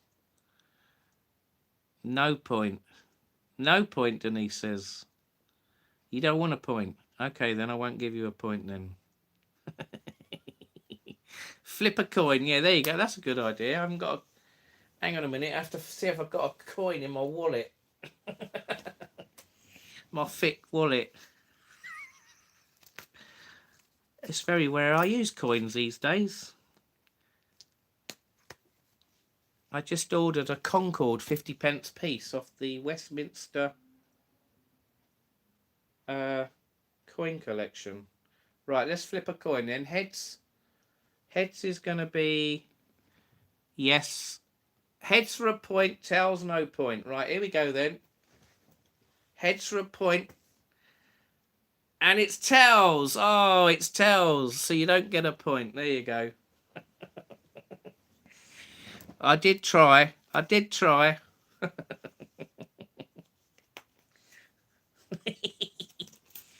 Oh dear, you gotta laugh. Right, never mind. So you don't get a point because it wasn't the Queen's head. There you go. Right. Right, question number 20 then. Moving on. Maybe we should do that more often, toss the coin when it gets controversial. That's a good idea. Who was it that said flip a coin? Steve H. Good idea, Steve H. I quite like that. Well done. Right, question number 20 then. What traditionally forms the covering of a haggis? What traditionally forms the covering of a haggis? A haggis. A haggis. And your time starts now. What traditionally forms the covering of a haggis? Right, who's going to get that one right? Ugh. I saw a bit of haggis on a breakfast the other week when I went to Selby in a cafe. The Selby Cafe or whatever it was called. Yes, looked a bit dodgy. It was like black. Right, time up. Right, who's going to get this one right then? What traditionally forms a covering of a haggis? The answer is a sheep's stomach. Denise Brown's got it right, so there you go. Denise Brown gets a point. Oh, intestines. Oh. Ian Fraser's put sheep's stomach.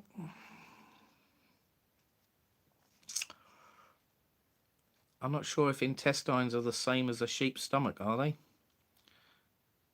So we got Ian and Denise, definitely. Haggis is a beautiful name for a boy, Jordina says. Sheep's stomach, Jordina, yeah. Stomach. Yeah, but if you said it, a stomach, that could be anything, couldn't it? That could be a human, it could be an alligator's stomach, it could be a whale's stomach. So I think we can only give you half a point for that. We'll give half because that's not quite the right answer. It's got to be sheep. Sheep.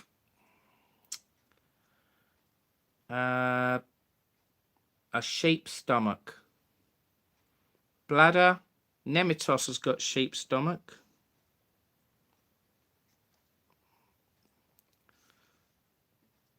Dr. Howe's Lounge has got it right.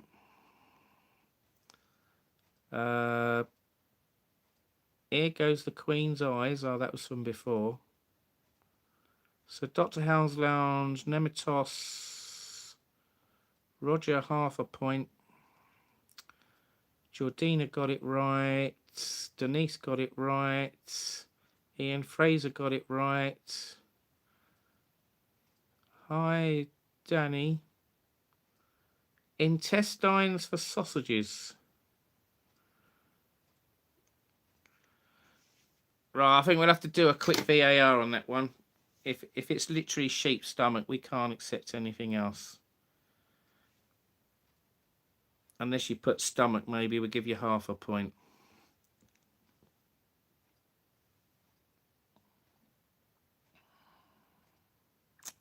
Right. What traditionally forms the covering of a haggis? A haggis is encased in a sheep's stomach. The mixture of sheep's offal, heart, liver, lungs, oatmeal, suet, and spices is stuffed into the stomach. This is a sheep's stomach, which is then stitched up and boiled. Oh, God.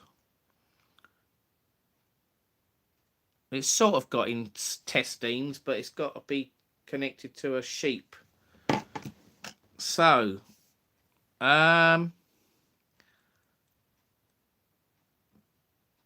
yes, it's a shame Brighton didn't win today. I think we'll give you half a point if you've got intestines. So, David Butler, I'll give you half a point. If you'd have put sheep intestines, I would have given you the full point. Someone else put intestines. Seagulls, I'll give you half a point. And did anyone else? I think that was it. Right. Going back.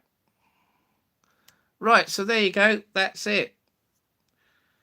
So we've reached the end of tonight's quiz. So now we're going to add up all your points and see who the winner is. Who could it be? Have you guessed who the winner is already? Right, let's go through people's answers then. So a few people come and went. They didn't have their name down, so I didn't write your name down. A couple of people came in and I added your names. And then obviously some people have been here from the start. So I just need to check Jordina. What did Jordina put? Jordina. All this stomach talk is making me hungry. God, it's making me feel sick. Stomach eats the food, intestines is where the poop goes. Haggis is a beautiful... Sheep stomach. Oh yeah, you did get it right. I didn't give you a point. Right, I've got to give you a point, Jordina. Right. So there you go. Right, that was what I was looking for. Right. Can I do another one so I can do one, eh?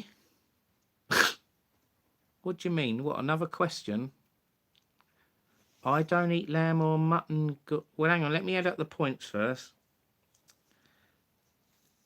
We can do that after. Right, let's add up the points then. So Jordina has done very well. I can only see one blank. So that means, and one question you got half. So that would be 18 and a half. Jordina's got 18 and a half out of 20. So well done. Roger has done well. There's, again, one blank. But there's two halves. So that would be 19. And so if those two halves was a point, that would be one blank. That would be 19, wouldn't it? Or was that 18? 19. I'm losing the plot here. Hang on. 2, 4, 6, 8, 10, 12. If all of them were full up, it would be 19, wouldn't it? So that must be 18 then. You've got 18, Roger. 18. Yeah. Is that right?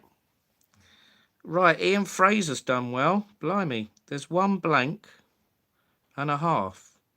So that's 18 and a half. So you've tied with Jordina. Seagulls, 2, 4, 5 and a half, 8 and a half, 9. You got 9.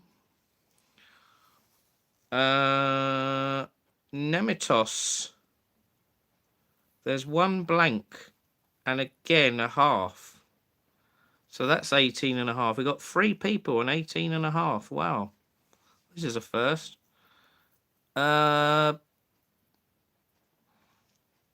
Denise. There's one blank and a half again. So another 18 and a half. Wow, this is incredible. How weird. Dr. House Lounge came in late. 2, 4, 6, 8, 10, 11. David Butler, you came in from question number 8. 2, 4, 5, 6, 7, 8, 9, 10, 11 and a half. So we're going to have a tie heat here. We've got 1, 2, 3, 4 people and 18 and a half. So there you go. Danny can join in. Right, so we've got Jordina, Ian Fraser, Nemitos and Denise all on 18 and a half. So this is a first. I've never had 4 people at the end of a quiz all on the same. So this would be interesting. Right, so what we're going to do, what we normally do is I read out a question. I think you might have to stay out of this for a minute, Danny. We can give you another question in a minute. So don't answer these questions, Danny. It's between Denise, Nemitos, Ian Fraser and Jordina. Okay, so I'm going to pick a random question and the first person that gives me the correct answer out of those 4 people will be the winner. Right, so here we go. So only Georgina, Ian Fraser, Nemitos and Denise. Only. No one else, please. Right, here we go.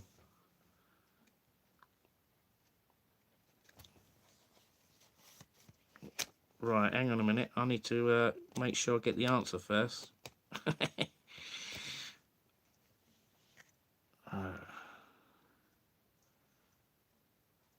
Right, let's see if you know what this one is then. What is the name of the headquarters of Spooks? Go. What is the name of the headquarters of Spooks? So Denise, Nemitos, Georgina and Ian Fraser. What is the headquarters of Spooks? Who's going to get the answer right?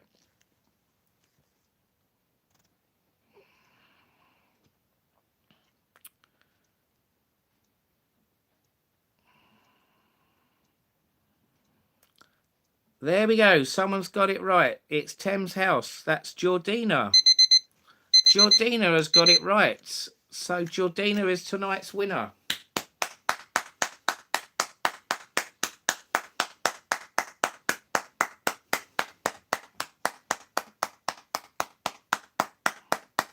Give her a round of applause. Georgina has won it. I don't think you've ever won it before, Georgina. So well done. There you go. We got a new winner. There you go. We got there in the end. Right. So Danny wanted a question. Right. Let's give Danny a question then. So this doesn't count, guys. Hang on a minute.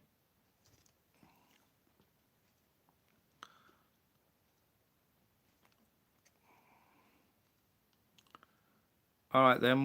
What's the answer to this, Danny? Danny only. What is the pH value of pure water? There you go. What's the pH value of pure water?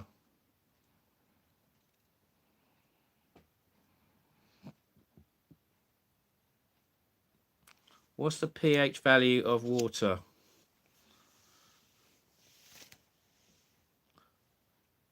There's a question for Danny. There you go. Right, he hasn't answered it yet. So well done, Georgina. You won tonight's quiz. So thank you everyone that's take part in this quiz. That was quite good fun, wasn't it? Quite close there. So we had 4 people on 18.5. And we had Roger on 18. Then it went right down to 9. Seagulls. Oh no, Dr. Howe's Lounge got 9. Then it was Seagulls. Actually, no, Seagulls, you was last. Sorry. It was David Butler after the 18.5s with 11.5. Then it was Dr. Howe's Lounge. Then it was Seagulls. So there you go. But well done, everyone. You've done well. Your score, Roger. Well, the maximum it could have been was 19, but you got 2 halves. So that would then be 2 questions half each. So that makes it 18. So I have done that right. I've double checked. I'll double check it again. 1, 2, 3, 4, 5, 6, 7, 8, 9, 10, 11, 12, 13, 14, 15, 16, 17, and 2 halves is 18. Yeah, you definitely got 18. There you go. But well done. So there you go. Great stuff. Great stuff. So that was pretty cool. So that took 1 hour 49 minutes. There you go. So that's the end of the quiz. Did Danny get his answer in? I can't see his answer. No. Oh well. Well, the answer was, for that question, what is the pH value of pure water? It is 7 is the pH value of water. I think Nemitos wrote it down, didn't you? Right, so well done all, yeah. Well done, everyone. Thanks for everyone coming on. And we'll do a quiz another time, okay? So it's 11 o'clock now, so it's raining outside. I can hear the rain now. The rain's back, the famous rain. There's floods everywhere, isn't there? It's a joke, this weather. I need to get away. Can't stand this weather. I mean, it's not as cold when it rains, but it's depressing, isn't it? Every day, cloud, cloud, cloud. We need sun. There's no sun here. What's happened? Nice, Johnny, Denise, and everyone. Night, I mean, rather, not nice. Right, Anne-Marie, thank you very much. David Butler says, thanks, Johnny, enjoyed that. Good night to you and all the viewers. Bye all, yeah. See you another time. I am here, John. Yeah, okay. Good night, Jordina. Sorry, had to sort something. Oh, well. Right, so that's it for the quiz. Shall we end the live now, or shall we chat for a little bit? What would you like to do, everyone? Chat? Well, we could play cards. Do you want to play cards? Chat and play cards. We normally do that sometimes, don't we? It's proving to be quite popular now, the high and low card game. I never thought it would get as popular as it has, because it's doing quite well, isn't it? Fun fact, Brazil has the most Japanese... What's that? Diaspora outside of Japan. What's diaspora? Diaspora. What's that, Jordina? Oh, all my stuff's falling out of my blooming folder now. So I've got some old bits of paper here with quizzes on. This must have been when I was in Brighton or something. Didn't take my book with me. Danny, what's your answer? I think he said 6. I am so fed up in this country, it's making me very depressed. Well, I don't think you're the only one. It gets me down a bit, all this bad weather, I must admit. It's not very nice, is it? It's definitely not nice. So, it's time to book up some... not necessarily weeks holiday, but maybe some mini breaks, like 4 days, 4-day holidays, maybe the odd 1 week holiday. I might start doing that now. I might start doing more mini break holidays, because you're not away from home for too long and it gets you away, it refreshes you. 4 days is quite refreshing. 7 days is all right if you want to stay a bit longer, and then obviously 10 days, 2 weeks or whatever if you want to do that. I am booking to go away next week, Danny says. So somewhere with some sun. Naked Peter Mandelson wasn't on my bingo cards for this year, but here we are. Where will you go to, Danny? Steve H says.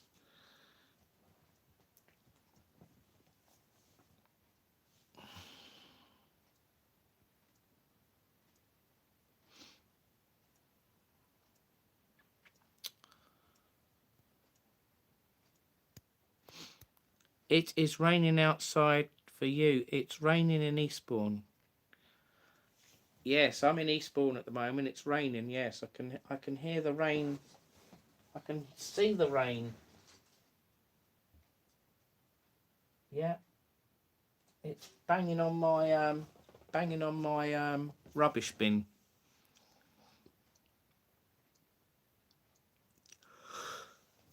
Oh, you're going to surprise everyone. You coming to meet me? What, are you in Eastbourne now, JBM Travels? Are you doing one of your hotel reviews again? Are you going to one of those dodgy kebab shops?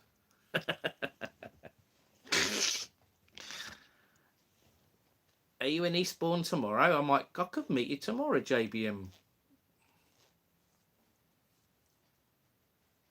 We've never met, have we?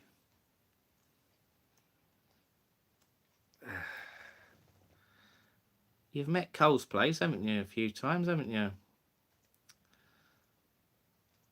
It's just starting to rain here, John Denise says. That's over Peacehaven Way, yeah, near Brighton.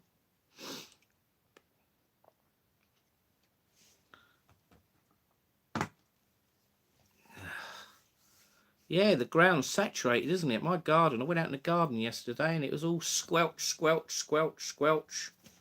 And I was cutting bits off some of the hedge I got, the prunes, pruning the hedges, and by the time I finished, the grass was all muddy. It was like, because I walked on it so many times, it was soaking wet. So it was like a mud bath in the end, the garden, and I gave up. Otherwise, I would have been sliding and slipping around on the grass, and probably would have fell over, and I would have been all brown.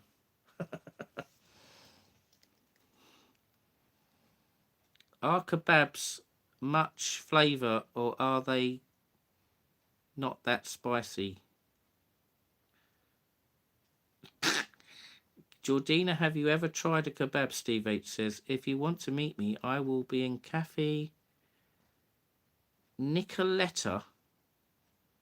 Nicoletta? Where's that then? At 11:30.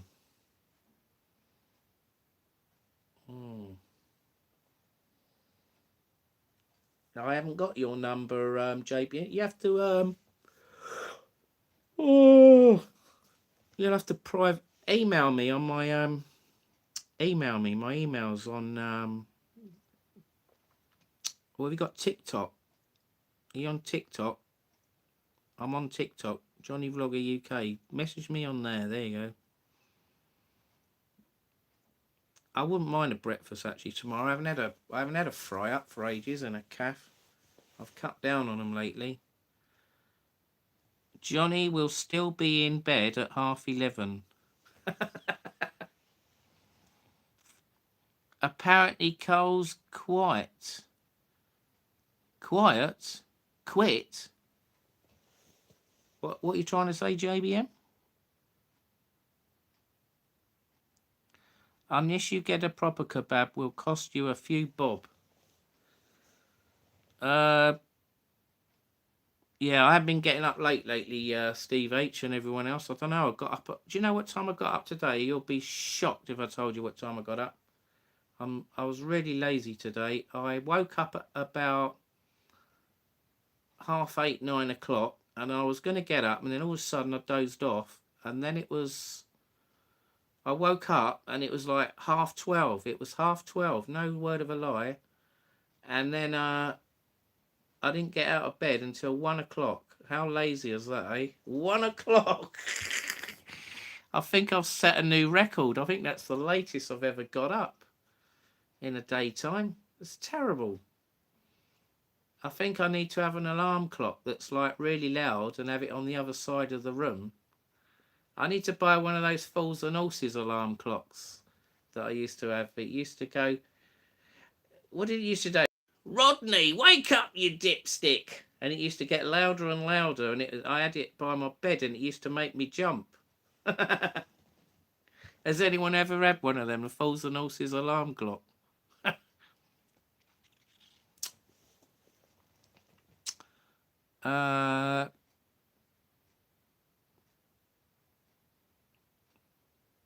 What's that? You reckon Cole's Place is no longer doing YouTube? Nah, surely not. I'm sure he wouldn't have quitted JBM. Surely not.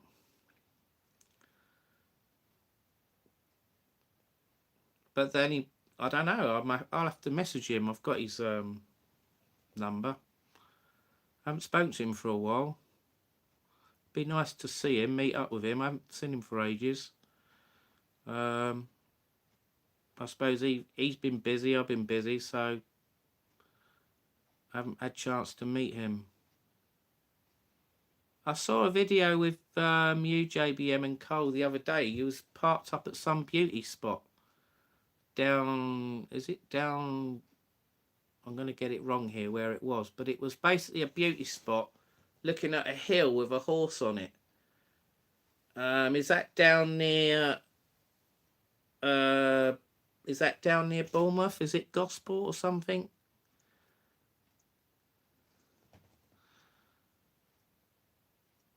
He is, I'm sure.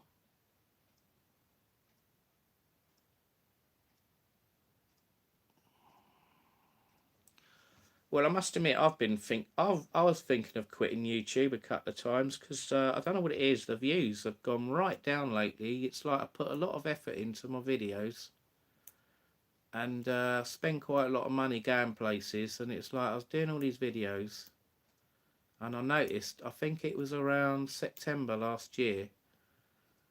I noticed all the views started doing like a serious nosedive. It was like I wasn't getting the views I used to get. And the money I was making went right down. And I think after Christmas, when I had all the flu and that, I got down because I was ill, and I got down with YouTube as well. And I was thinking about quitting myself. But then I thought of my friend Lucas when he quit, and he deleted all his videos, and I think that was very stupid to delete all your videos. I think if you're going to quit, or if you're going to have a long break from YouTube, if that's another controversial way of saying quitting, you could take time out, have a long break, but keep your videos up. It doesn't cost anything, does it, to keep the videos up, and do what you want to do for a while, and then if you want to go back to YouTube, then you go back to YouTube later, don't you? It was in Weymouth. Okay, Weymouth.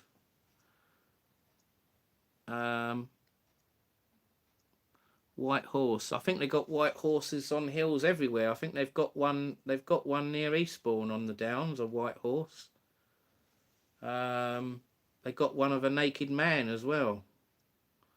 There's one of a man on a hill with a spear, and it's got, it's down below on the. It's on the Downs near Eastbourne. I've seen it. There's two of them. There's a horse and there's a man.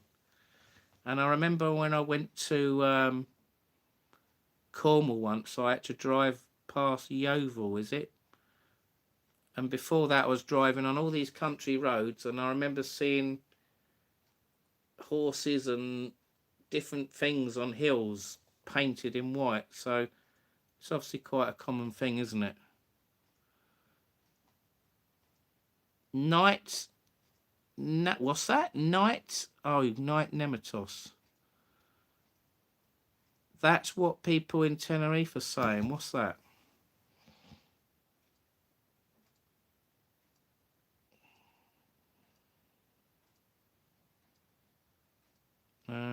Can't. What have I missed here? I've missed a load of comments. Have you ever had to go to the toilet with diarrhea so badly and the toilet was not available? If so, how did you resolve the impending doom?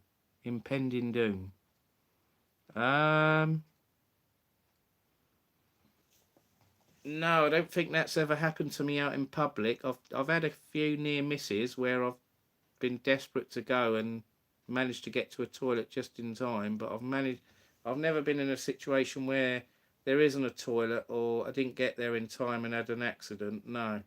The only time I've ever done that is indoors. I've put my hands up. I've done it a few times indoors.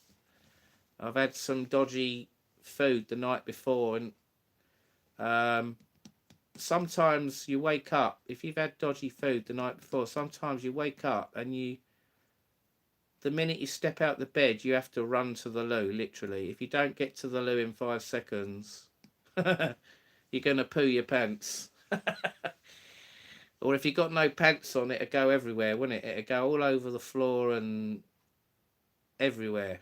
I've never done that, but I have got to the loo sometimes and didn't get to sit down on the toilet in time, if you know what I mean. So I did poo my pants a couple of times. I put my hands up. Yeah, it has happened when I've had some dodgy curries, dodgy kebabs, or a dodgy meal the night before. It could be anything from a pizza to a kebab to something that was off or something, some dodgy chicken. I tend to do that more than be sick. I'm not sick very often. But I would imagine if you was out in public and that happened, that would be very embarrassing, wouldn't it? I must admit though, I don't know if I said it on a live before. I remember I was doing it. I used to be self-employed years ago. I used to run a business fitting car alarms in vans and cars, and audio stuff like the speakers and stereos and all that, and the amps. And I remember I was at a job one day, and normally when you want to go to the toilet, you just knock on the customer's door and go, "Oh, excuse me, can I borrow your loo? I need to go to the toilet." And they go, "Yeah, sure." And then they show you where it is and you're fine. But I remember I was doing a job one day and the customer went out, and that meant I couldn't use their loo. And all of us, I think it was like about an hour, 2 hours into the job, I was like, oh no, I need to go to the toilet. You know, I need to do a number two. You know, if I don't go, I'm gonna, poo my pants. And luckily, I had a van at the time instead of a car, which was good because I ended up having to go in the back of my van in a bag, and that was terrible. And I didn't have any bog rolls, so oh dear, my pants must have got really messy, and that was bad. The van stunk really bad, and I had no choice. And I think when the customer came back, it was like an all day job, so I was there all day, and in the end, I had to leave the poo poo in the bag, and I think if I needed a pee, I had to go in a bush or something, a nearby bush, and I had to dispose of the stuff in the bag in a bin to get rid of the smell. And luckily then I could go in the rest. I think I stopped at a McDonald's and I went in there to wash my hands and to go to the toilet again. But that was the worst. I think that's the worst I've ever had. So there you go.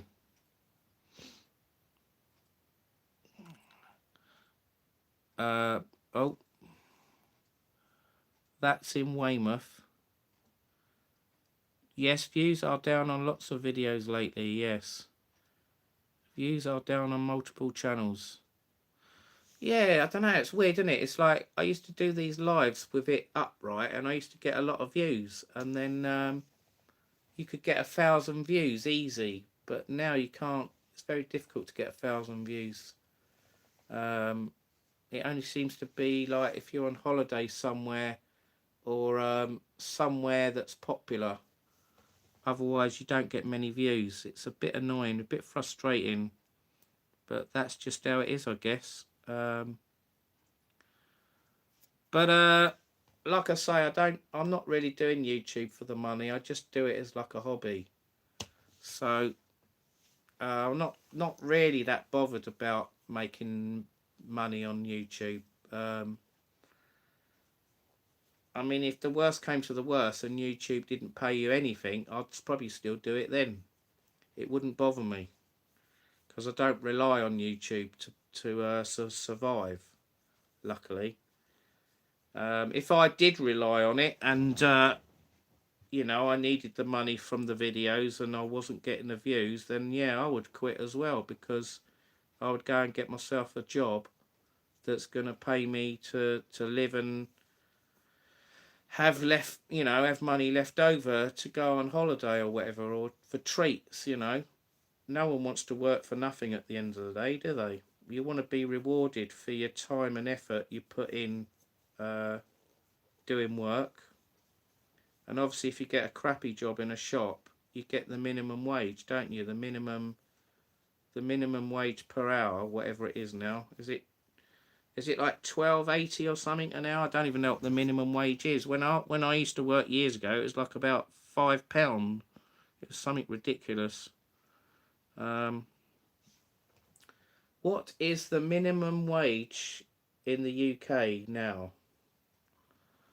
So the minimum The wage, UK's minimum wage, the 12, national living wage, is currently £12.21 per hour, 12.21 an hour you get and over, starting April 1st, 2021. from April. Well, that was a year ago. That might be out of date. £10 for 18 to 20-year-olds, £7.55 under 18s and apprentices. Let's see if it's still 12, 20 or 21. That was in 25 apparently. What is the minimum wage in the UK in 2026? No. Oh, it's 12.71. There you go. It's gone up another 50p. You get an extra 85p if you're 18 to 20 and £8 for 16, 17-year-olds. I mean, an extra 85p is not going to make a lot of difference, is it? A year later with bills going up. 12.21 is terrible, isn't it? Or 12.71 rather. 12.71. There you go.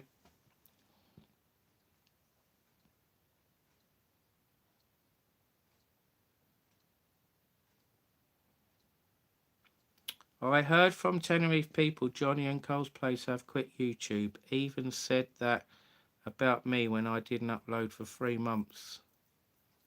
So someone was gossiping about us, were they? I never heard about that. JBM, where did you hear that from?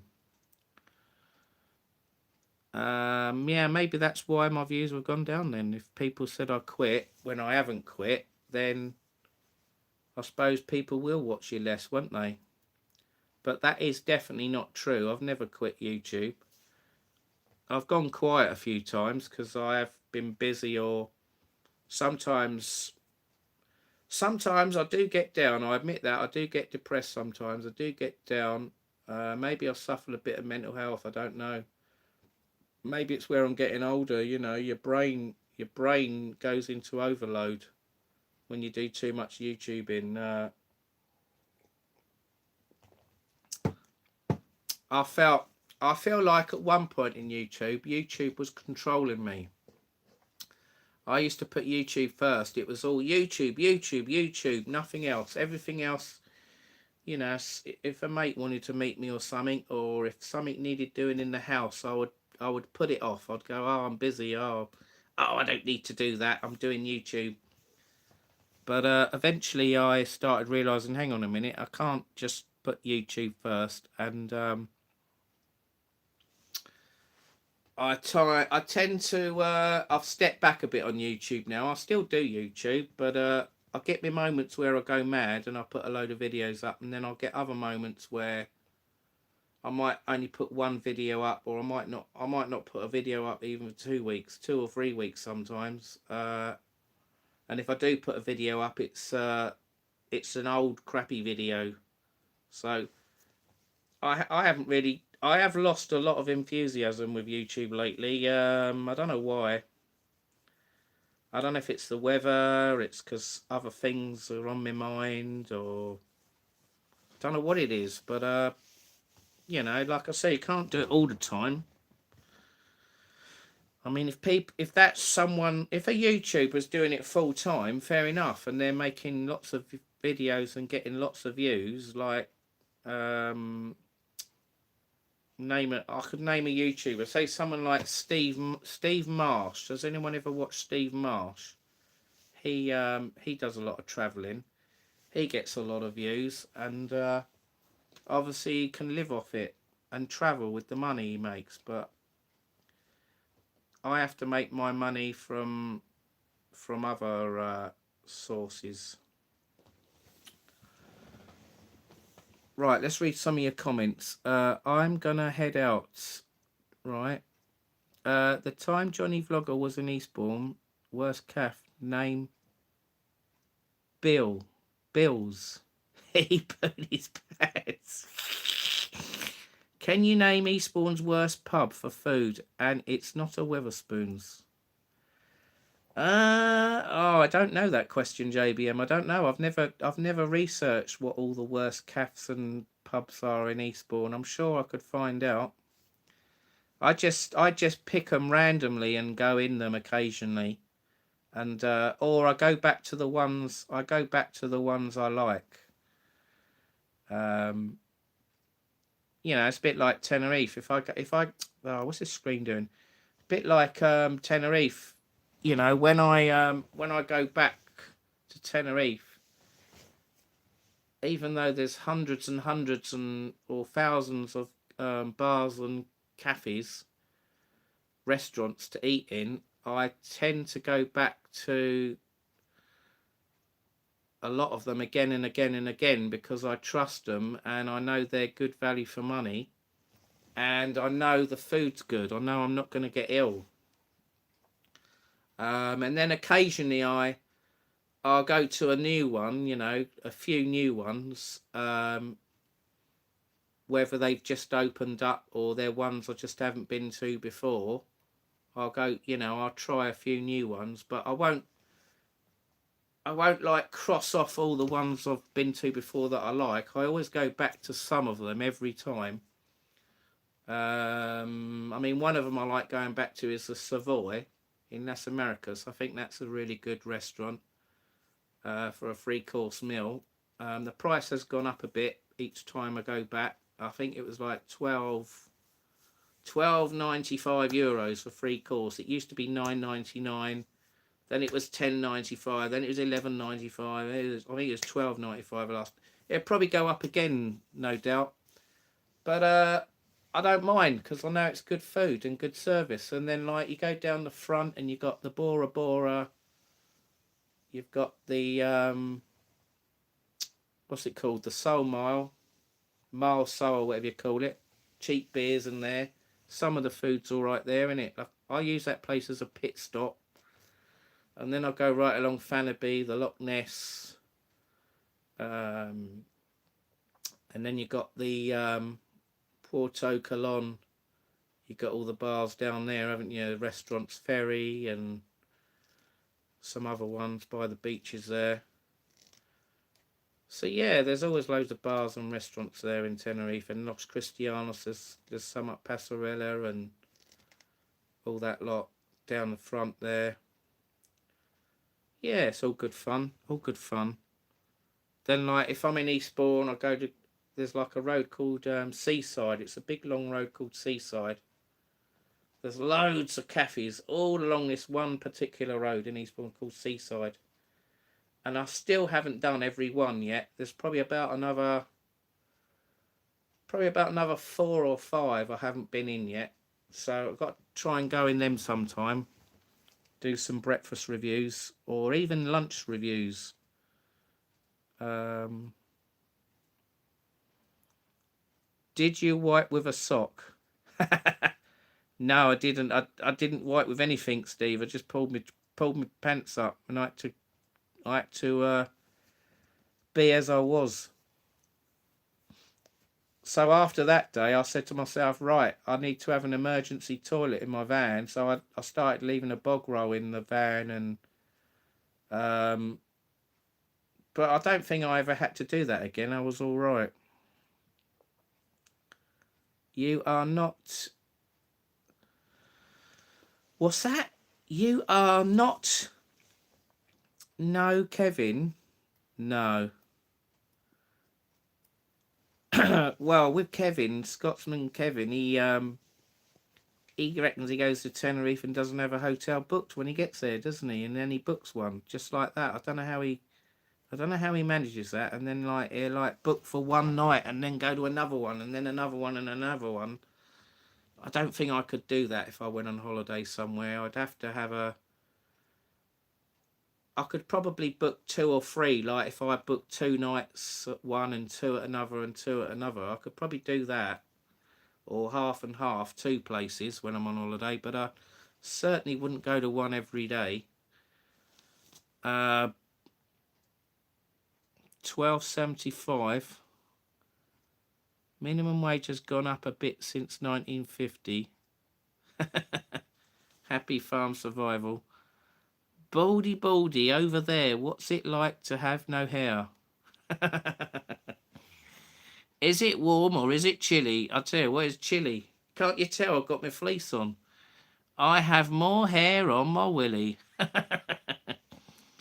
There was no minimum wage in 1950 as the minimum wage was first introduced the 1st of April 1999. Was it really? 1999? I didn't know that. 1999. Bloody hell, let's think about that then. So in 1990, I remember 1988, 1980. Oh, let's think. I left college in 1987, so I got a job. My first full-time job was the end of, no, probably summer 1987, 88. I started working, and yeah, I think my first job was in an electronics factory as a PCB assembler. I used to have a few paper rounds that I did when I was a teenager. Did a few Sunday jobs, kitchen porter work in some restaurants in Brighton years ago. They were crap jobs where you had to wash all the cups and plates. I don't think they had dishwashers then, or if they did, the restaurant was too tight to pay for one.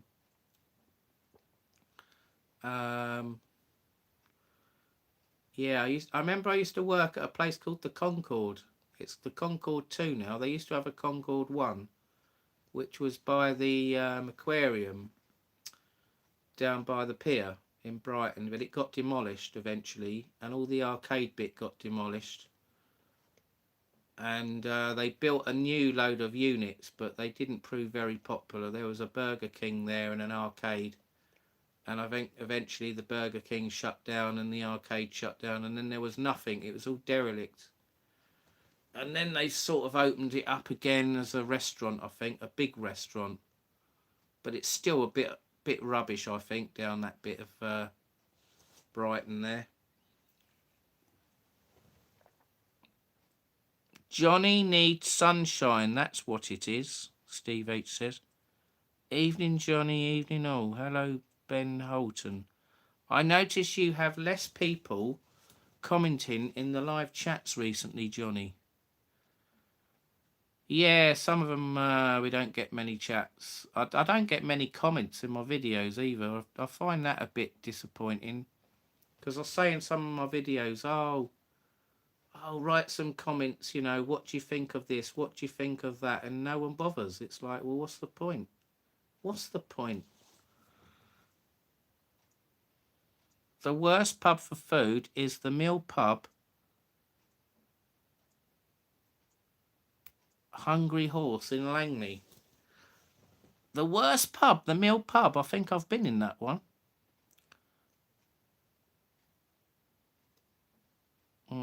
I don't know if I'd say that's the worst one, because that's sort of a bit like a Toby Carvery or a Stonehouse Carvery, isn't it? I do remember going there when I first moved to Eastbourne, and I remember I waited ages and ages and ages for the food. They must have been short-staffed. It was on a Sunday. It was really busy, and I got the food I wanted, but it took so long.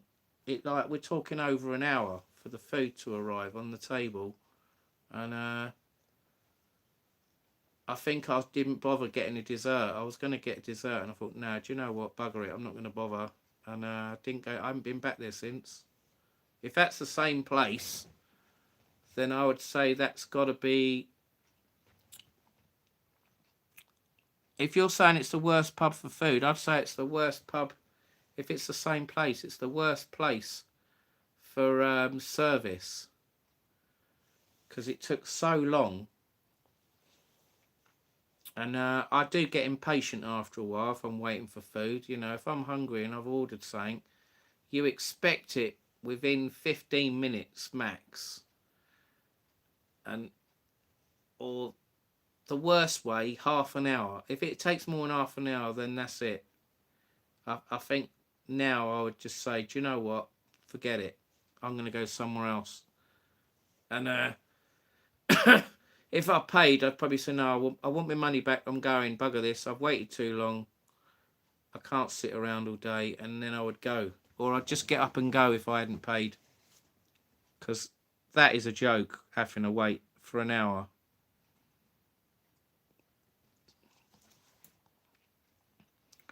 Please have respect, Jay. Thank you for understanding.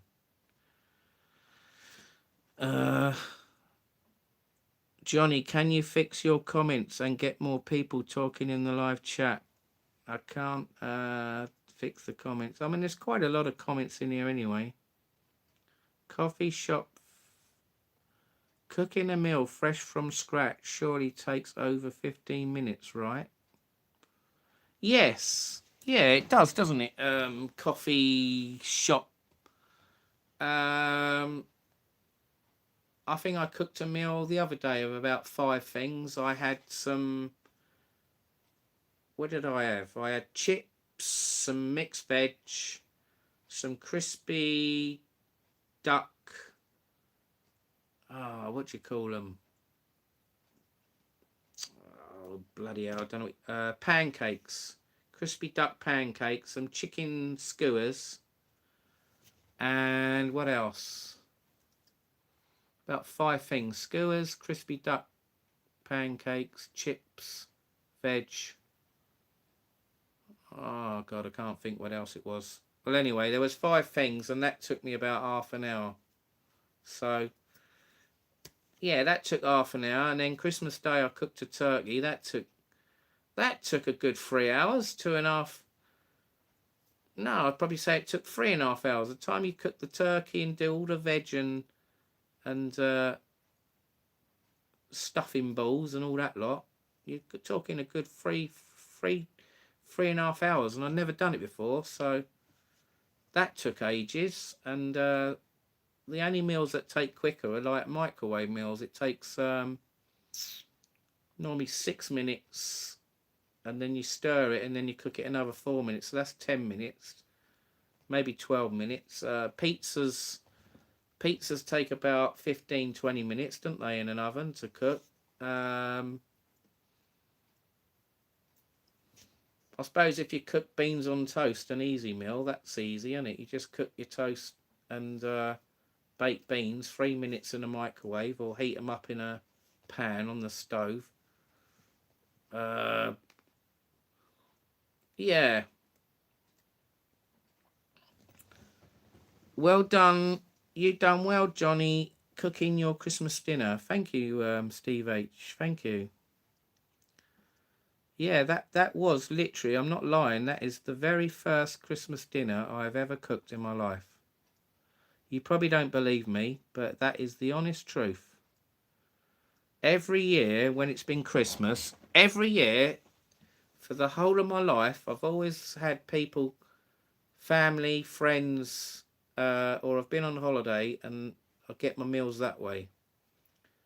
But this year, or last year rather, December 2025, yeah, I was on my own, and I knew I was going to be on my own because one of my daughters said she was busy. She couldn't invite me, and the other one was busy, so, and I think Denise was busy with her family, so I for once, I didn't have nowhere to go, so it was like, right, well, I better go out and buy some food. This was on Christmas Eve. I had to go out Christmas Eve before the shop shut and buy a load of stuff so I could try and cook a meal on Christmas Day. And that's what I did. And I did the video, and I was quite pleased at the end of the day what I did. I mean, I knew how to cook the veg because I've cooked veg before, but the turkey, I've never done a turkey before. Even roast potatoes. Even roast potatoes I didn't know how to cook. Can you believe that? And even stuffing ball mix, I've never even made that. So there was quite a few challenges there for me. It could have been a disaster, but luckily it wasn't. It was okay. I mean, I must admit, the turkey, I noticed the turkey when it was cooked, it was very, very white and a bit dry. So I don't know if I overcooked it, or maybe I needed some oil or something to put on the turkey. But I should have stayed in Tenerife for Christmas. Yeah, I know.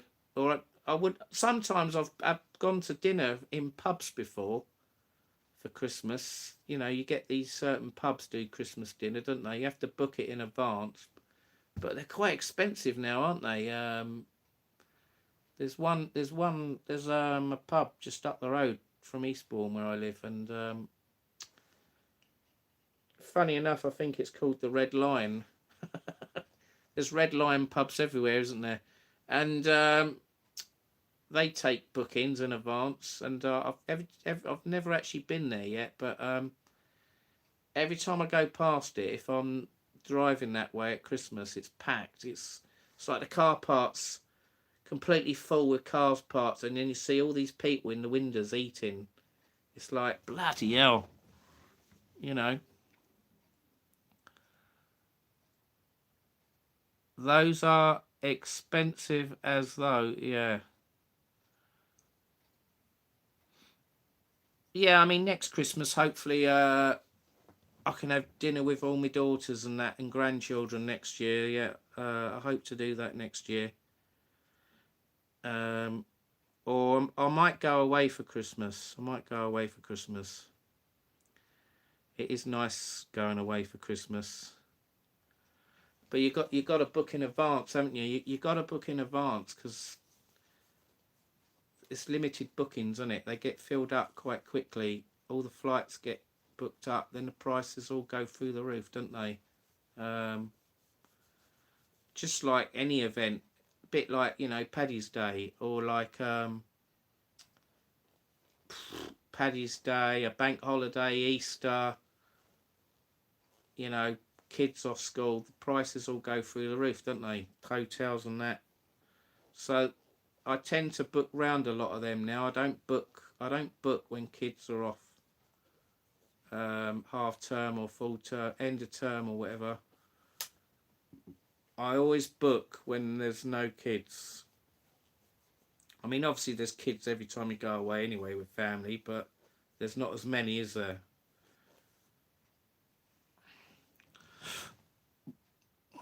Come to Turkey. Christmas here is really fun. You live in Turkey, do you? What part of Turkey do you live in? Well,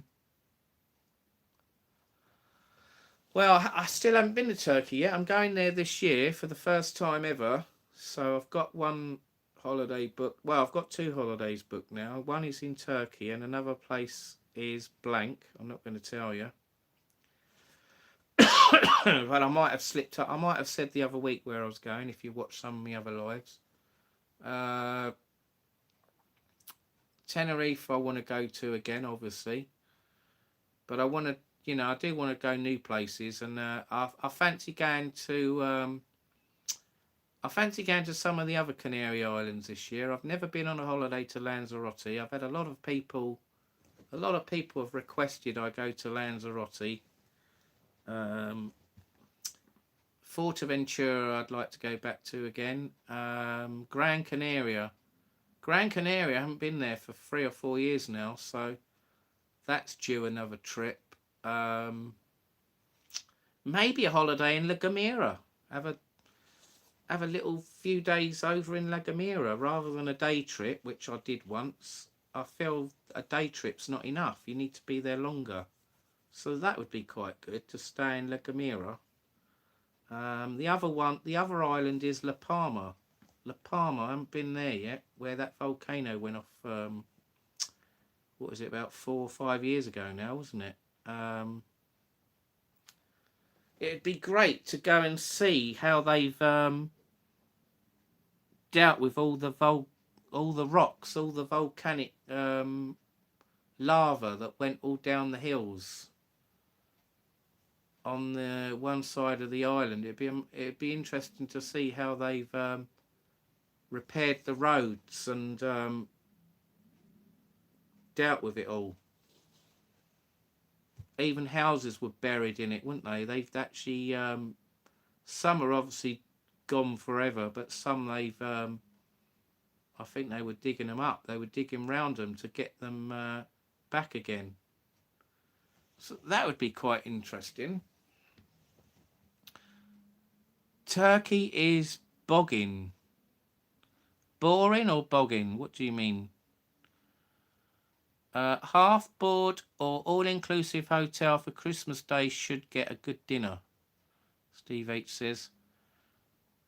Yeah, I mean, I was talking to the event organizer at the Ora Negro Hotel in Tenerife when I stayed there in December, and she was saying, oh yeah, if you stay there Christmas Eve, Christmas Day, and New Year's Eve, they open longer the entertainment till like 2 in the morning or something, and it's more fun, she said. But all the other nights they have to stop early. They have to stop. I don't know if it's 10:30 or 11 the latest. They're not allowed to do anything after that time, because the people in the rooms above, they all start moaning and complaining. It's noisy. We can't sleep. All the boring people that go to bed early, like 10 o'clock at night. You know, you're on holiday and they want to go to bed at 10 at night. I mean, what's that all about? But some people are like that, aren't they, when they go on holiday, you know. Some people go to bed early and they get up early. But I'm the opposite. I go to bed late and get up late.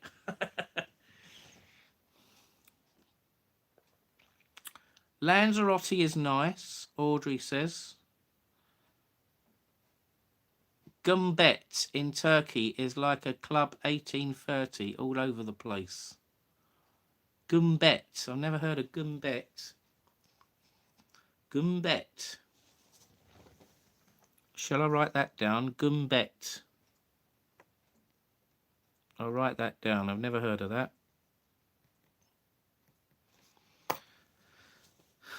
They shouldn't book that hotel then. That's it, Steve H. Yes. Surely most hotels, you know, you've got to entertain your guests, haven't you? You've got to keep your guests happy. That's what it's all about. If you don't keep your guests happy, if you don't have good entertainment, then people are not going to go there again, are they? Is it me, or these glasses all look like they're steaming up on one side? It's probably just the light.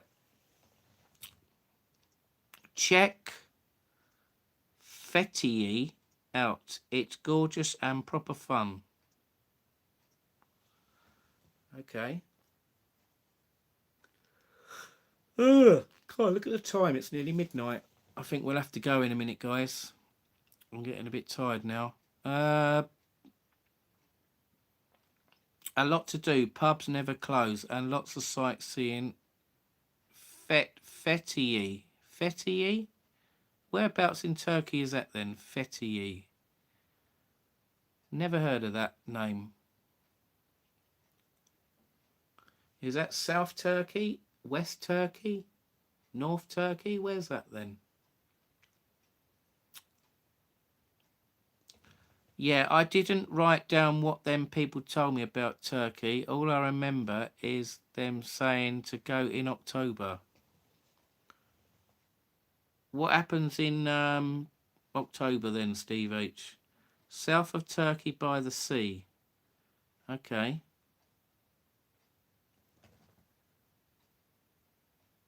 Fethiye. Fethiye. There, I'll write that down then. Maybe I might go there then. Balearic Islands. I still haven't been to the Balearic Islands. Portugal, I still haven't been to. Madeira, I want to go to. I want to go back to America. Canada. Thailand, I want to go to. I was thinking of going somewhere really strange like Saudi Arabia. Saudi Arabia, I saw this vlogger doing videos in Saudi Arabia. And it doesn't look that bad there, actually. It looks quite a nice place. It's probably a bit strict on drinking alcohol and certain rules, but I'm sure they must have places where you can drink. Dubai. Maybe go to Dubai. I haven't been to Dubai, but I think we'll wait until it. I think we'll wait until it's a bit more peaceful around Iran. It's a bit tense around there at the moment, isn't it? Iran, Israel. That's all by Egypt and all that lot in it. I think I'll give that all a miss at the moment, going around them places. October isn't too hot because I don't like the heat, Steve says. Sweden or Norway? Yeah, Sweden, Scandinavia. Yeah, I reckon Sweden would be a laugh. I saw that Steve Marsh, he did a video in Norway. He went to the northern... He went to the furthest part in Norway, and you can see all the... you can see all the green lights at night, all the big green waves going across the sky, and it's only light. It's only light for so many hours, like 4 hours or something, 2 hours, and then it gets dark again. So it must be really weird that, you know, not having a proper day's daylight and it get dark quickly. That must be a weird experience. You look like my pop.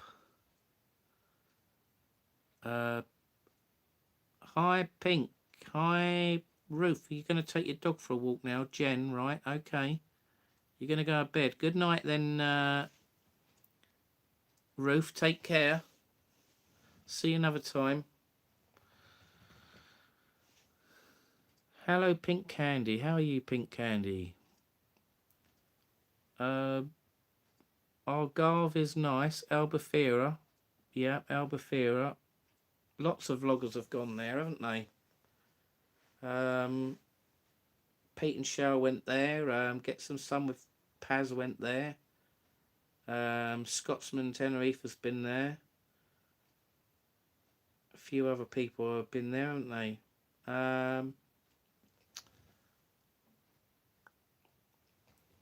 Italy might be a place to go to as well. Italy is quite a nice country, isn't it?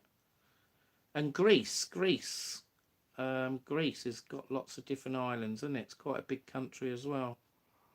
I think that's more than enough to venture, isn't it, for now? Christ, you wouldn't be able to do all that in a year, would you? There's no way I could go all them places in a year. That would be impossible. That would cost so much money and take up so much time. I mean, if I did that, I would have no money. I would be potless if I did all that. I wouldn't have any money to pay bills. So, you know, you can only go on so many holidays and what you can afford, can't you? So, have to be realistic at the end of the day.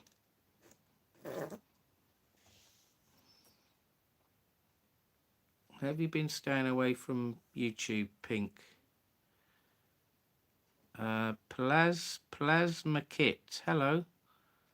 Keep your chin up. Do I look down?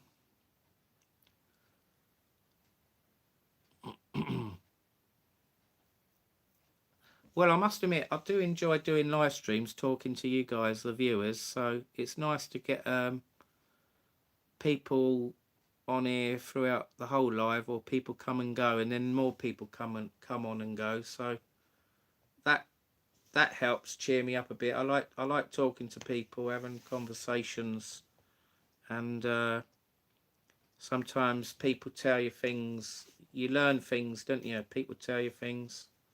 So it's all helpful, isn't it?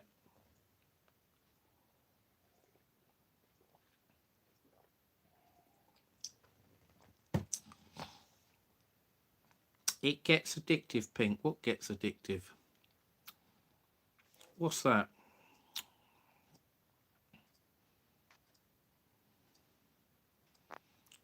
What's Pink been doing that's addictive?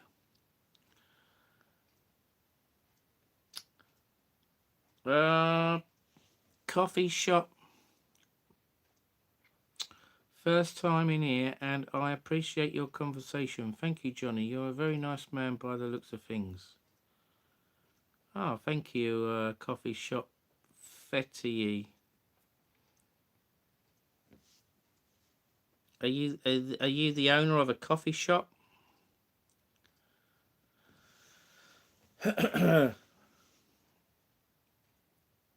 She managed to stay off YouTube, Johnny. Okay. Well, it is addictive, isn't it, YouTube? I must admit, I watch YouTube now more than anything else. I've just started going on TikTok again sometimes. I was probably not on that for about a year, 2 years. And all of a sudden I've gone back on it, and it's like, it seems to have changed. It's like doing all AI. It's doing all AI videos now, isn't it? It's all about AI. AI. So I've done a couple of AI ones for a laugh. But I've been thinking of a few I want to do, but I haven't got round to doing them yet. My username is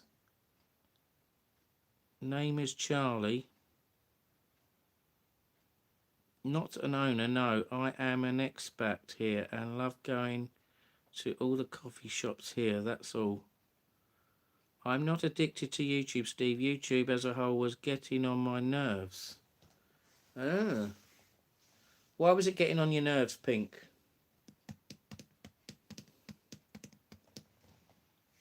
Was it because of the trolls? People having grief on here, or what? What was it?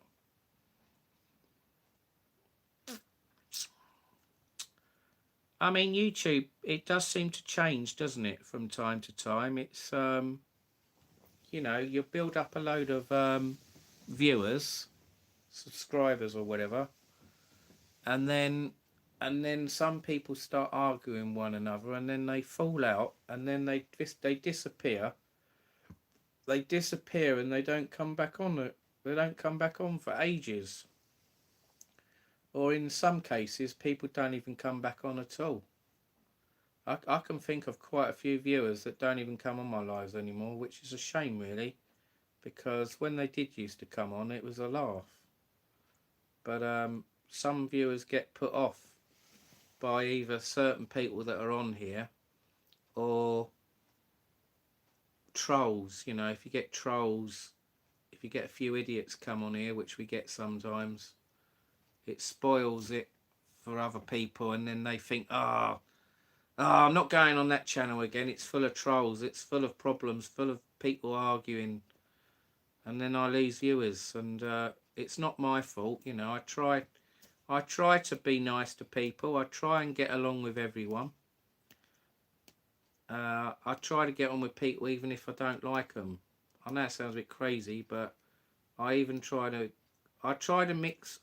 get on with everyone. Because everyone's different. Everyone's got different personalities. Everyone's got different problems. Everyone's, you know, we're not the same. Everyone's different. Everyone sees life different every day, don't they? So you got to learn to adapt to talking to different types of people.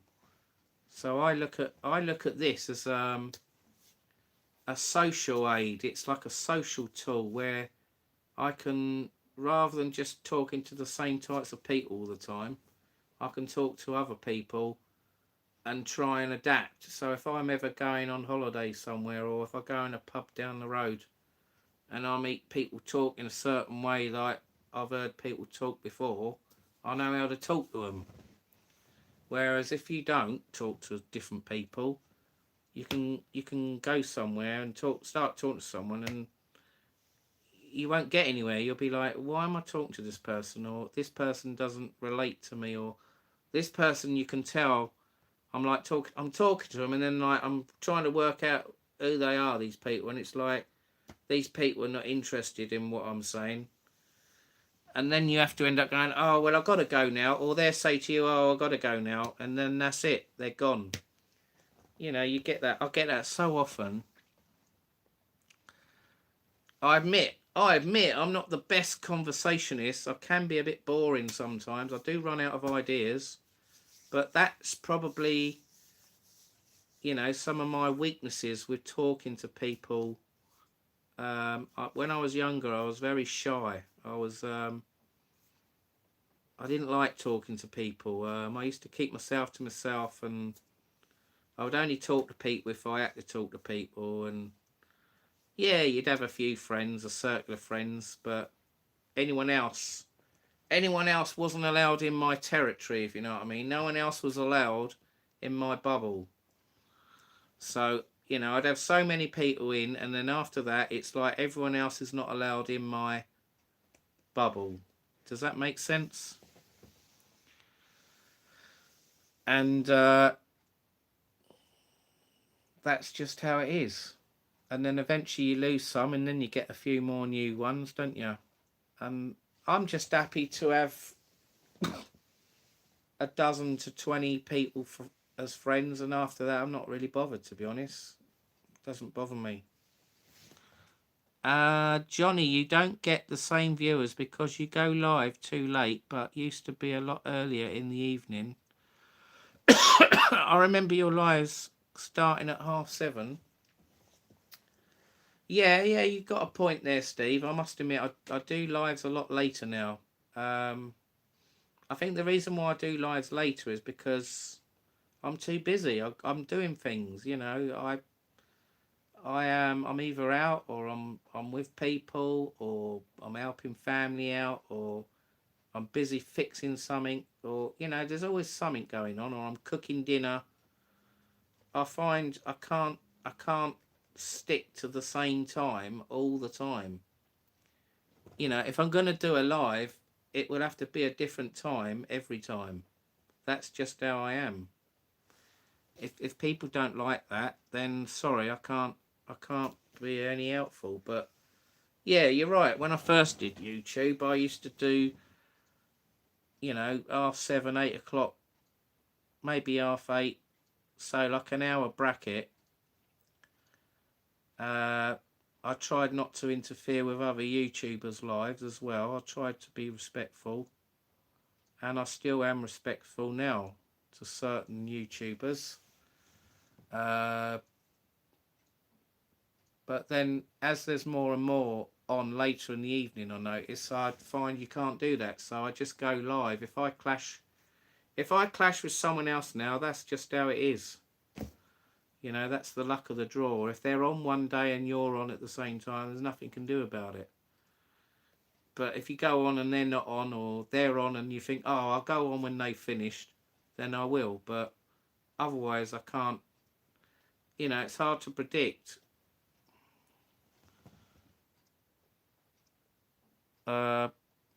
John, apparently they're going to put AI in YouTube regarding texting.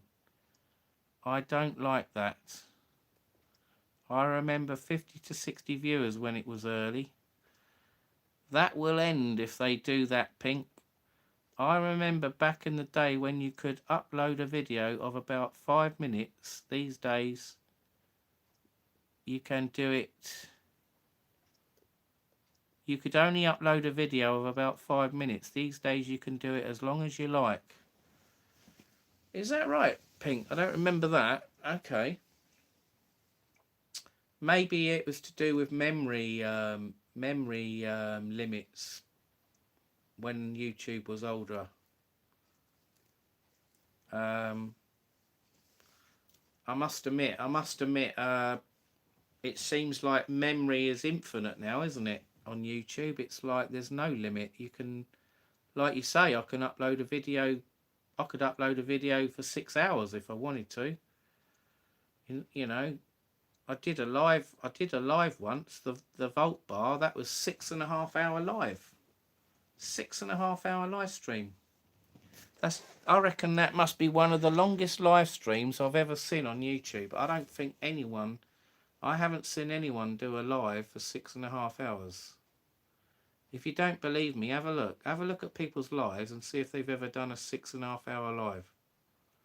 I bet you won't find many.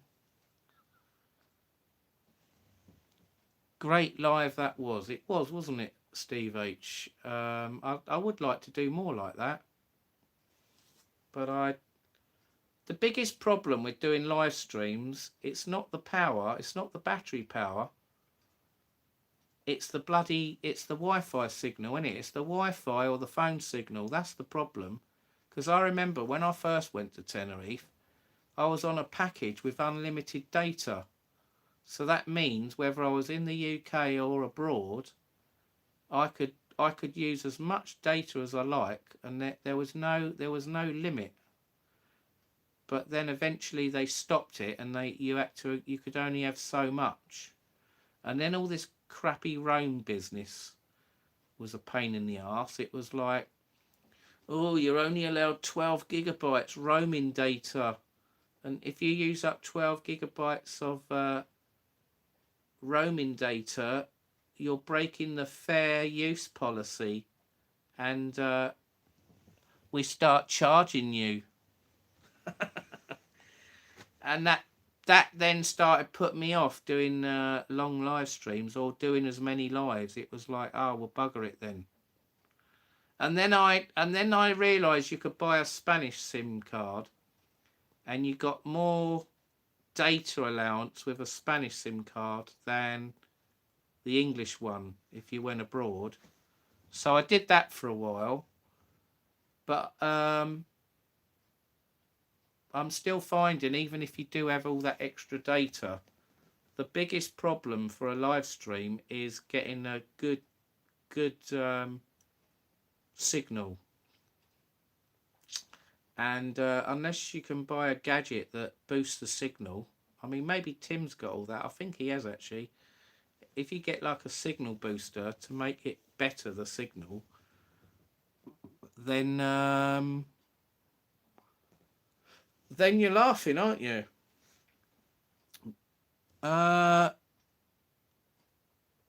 Skier. Oh my God, he's trying to be the Prime Minister. Sakir Prime Minister. You're my favourite streamer. I am an innocent man.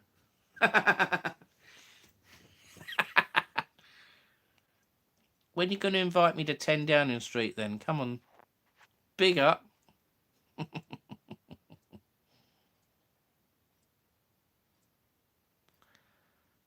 At the very beginning, YouTube was a dating site before it became the platform it is today. I didn't know that, Pink.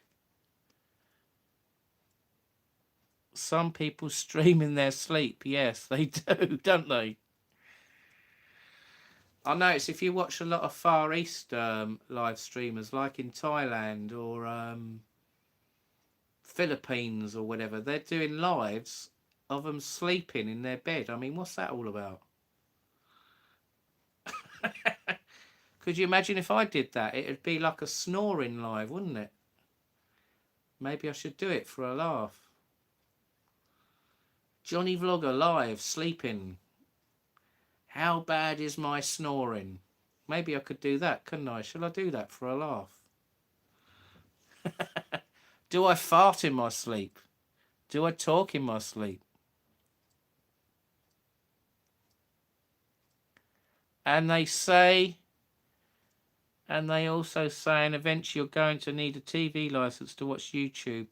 They're only doing this because they know at the minute you don't need one.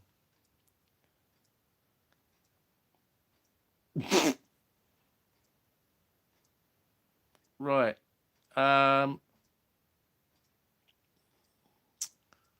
Love your work. Next Thursday suit you? Keir Starmer, be fair to your people. Is it true you're going to resign this week, Keir Starmer? I've heard a lot of rumours going around he's going to resign. No, Johnny, don't go because you won't escape a sore ass. Rupert, hello. How you doing? I remember you filming Denise snoring. Yeah, I did, didn't I? I remember that. She's filmed me, though. She's filmed me snoring. It's quite hilarious. Resigning in May to make way for Angela. Who can replace Starmer, though, Rupert says. I think at the end of the day, it don't matter who gets in as a Prime Minister. It's not an easy job. And I think people, if people think they can do better, then let them try and do better. Because, like I say, it don't matter who gets in. There's always gonna be problems that they can't solve. There's always going to be pressure and stress. There's always going to be people hating the Prime Minister. You know, it's just one of those things, isn't it? It's just, I think it's like, I would say, being a Prime Minister, you've got to be able to take pressure and stress, haven't you?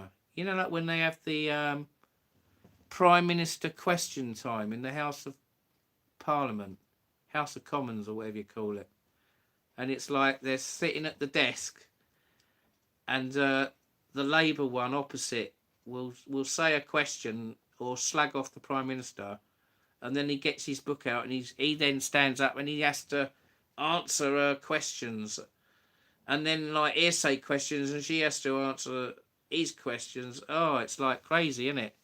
And then all the all the MPs in the seats are going, you know, putting their hand up, and then the man's going, order, order, order, when it all gets out of control. Johnny, you do. All you said in, what's that? Johnny, you do. Oh, what's that? Johnny, you do. All the you said in your sleep.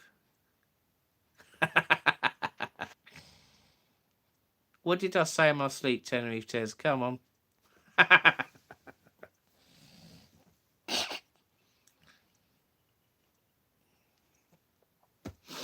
More of us than them, and we don't want corruption, so please, need something else. Tez, how's the weather in Tenerife? Rainy here in Estepona, but has stopped now. Are you still in Tenerife, Tez, or are you back home now?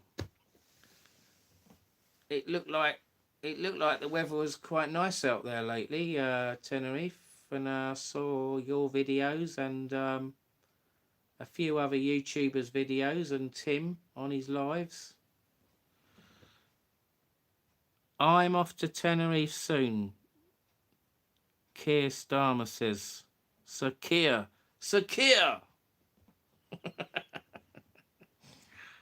Tez should have live streamed Johnny snoring. Johnny, snore, fart and talk in your sleep. Oh my God. Tenerife is okay at the moment. Okay. Tenerife doesn't want you, Keir. Oh, this is funny.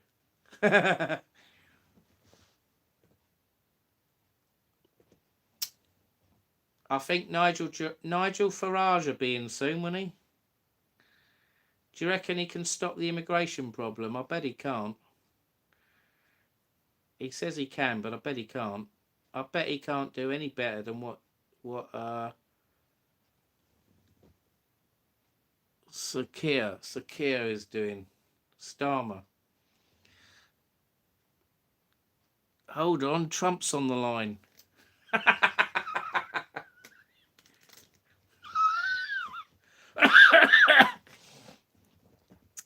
We got Trump and Sir Keir Starmer on the live now. I remember someone coming on as Simon Cowell. That was funny. Yeah, that was, wasn't it? It's probably the same person. There you go, Johnny. Trump and fart. Johnny Trump. Oh dear, you gotta laugh. We had like 24 hours of heavy rain in Estepona last week, and stormy and rainy Saturday. It's fine now. Yeah, I think that's just how it is, isn't it? Down the bottom of Spain there. They get lovely weather, and then they get a storm, heavy rain, and then it's all nice again, isn't it? I think Tenerife's a bit like that, though, isn't it? It's like when I went there in December, they had that storm on the sort of Thursday, Friday, and a bit of Saturday, and then it was gone. It was like it was just a storm passing by. You know, it's just coming from the Atlantic. Tenerife, the Canaries, was in the way, and then once it passed, it was fine again. You know, you got to expect that. We get that here in the UK, but obviously we get it more though. But you know, it's just one of those things, isn't it? You will have Barack Obama on next. Yeah, we will, won't we? You deserve to be shouted at, Keir. He's shouting at me. Who's that? Trump? Steve, I can send you a signed photo if you like.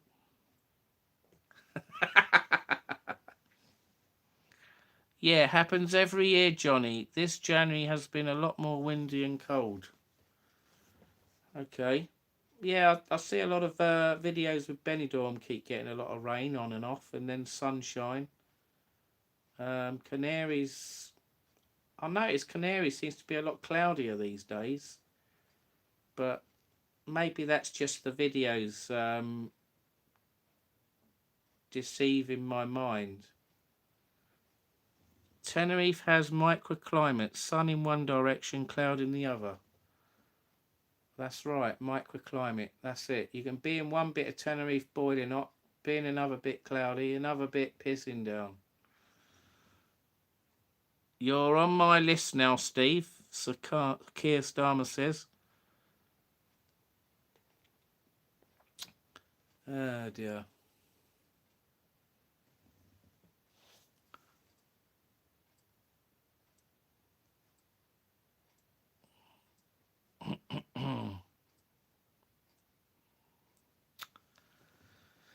So,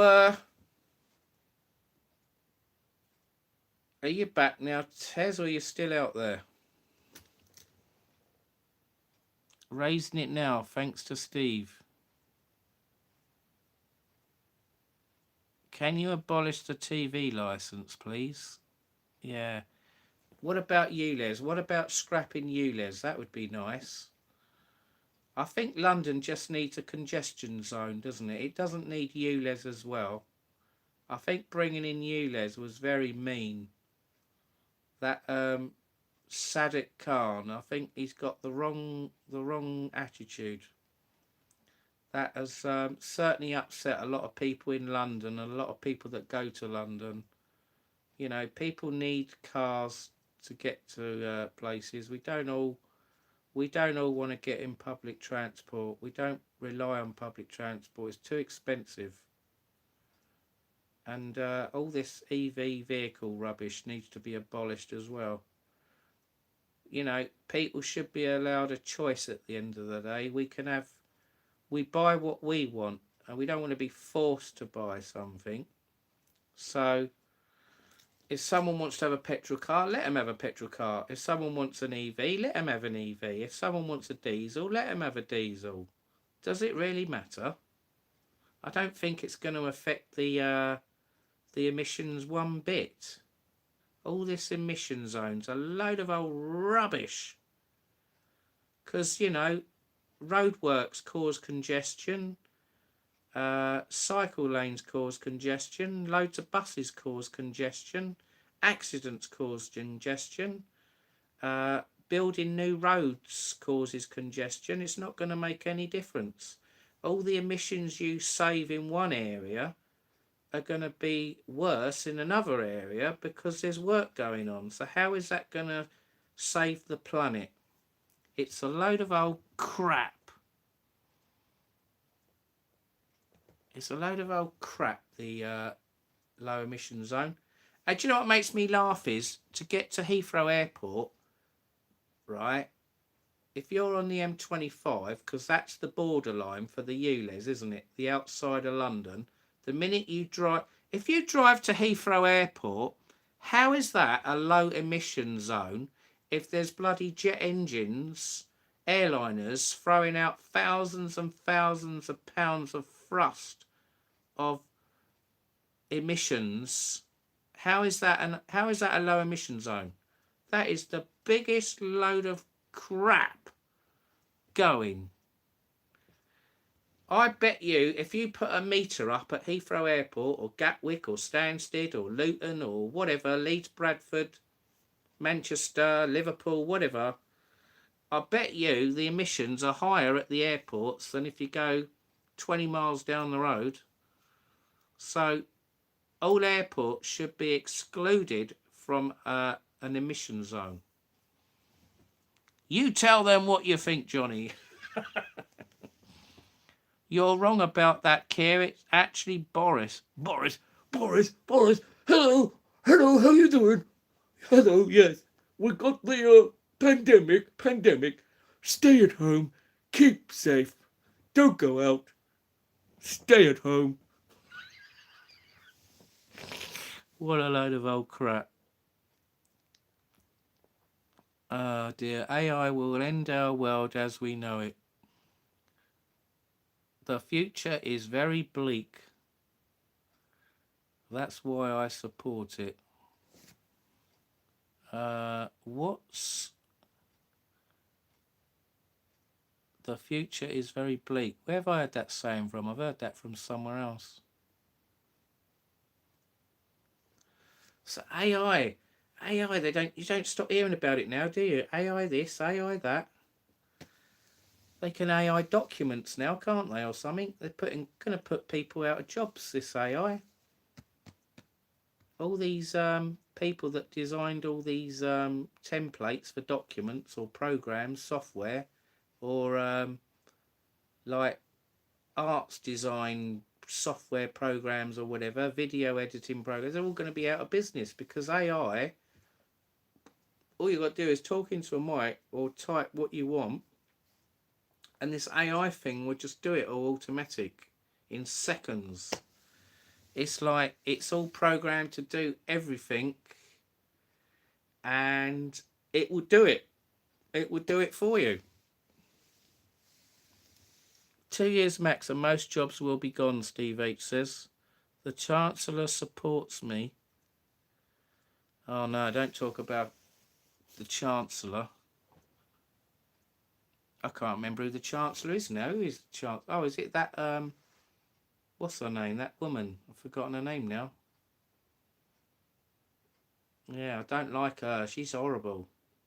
She needs to, they need to sort out the road tax in England. I think the road tax is all wrong, and if they're thinking of introducing pay per mile, that's going to be an absolute disaster. He puts his finger in the wrong hole. Rachel Reeves, that's it, Rachel Reeves. I don't like Rachel Reeves. I don't think she knows what it's like to live in England in the normal world. She's on another planet. I don't think she has a clue what it's like to how to survive, paying bills and all that, how to live with a family, running a car.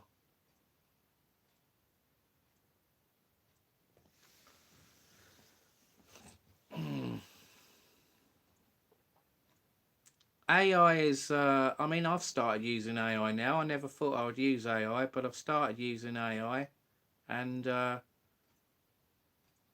it has got some advantages. It does save me some effort, but I haven't found anything yet where I don't like AI. Are the Prime Minister's cars exempt because all we get out of them is hot air, no emissions? Rachel has made life cheaper for us all. Is that a joke? I don't think so.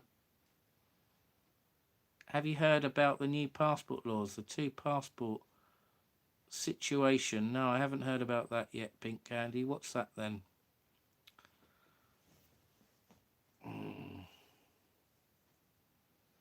I think the media and the government have got to stop promoting EV vehicles. You know, the way I look at EV, it'd just be like LPG. You know, years ago they said, "Oh, buy a diesel. A diesel's the best thing." and then it's something else, and then it's something else. There's always going to be new technology coming along, so stuff gets superseded. But some of the old ways of running around in a car or whatever should be left alone. You know, petrol and diesel is it. You just leave them alone.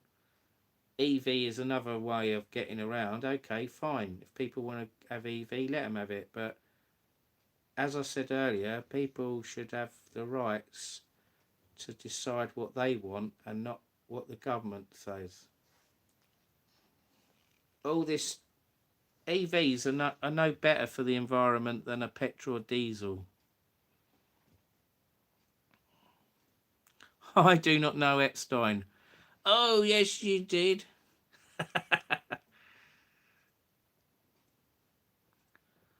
Oh, dear. This is hilarious.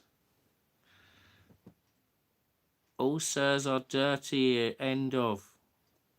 Steve H says.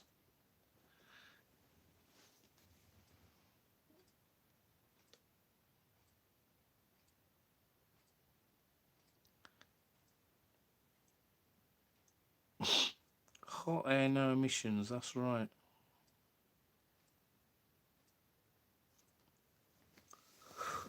Sir Alex Ferguson is not dirty. No, some people, it's okay to be sir, isn't it? I can't remember where it was. I saw something on the internet last week. I don't know if it was Facebook or on Google or something, but it says you can pay to become a lord or a sir or something, and it doesn't cost a lot of money. And I never knew that. It's probably is it a lord? I don't know if you can pay to be a lord. Maybe being a sir you can't. Maybe you've got to be knighted for that. But I'm pretty sure you can become a lord if you want to. I paid for Lord Mandelson to become a lord. When a sir, then corruption involved. Sir Freddie Laker. Sir, is David Beckham a sir now, isn't he? Sir David Beckham.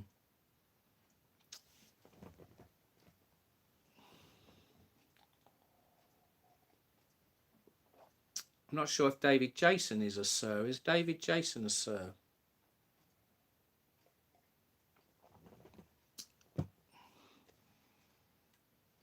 Sir Beckham is a good friend of yours.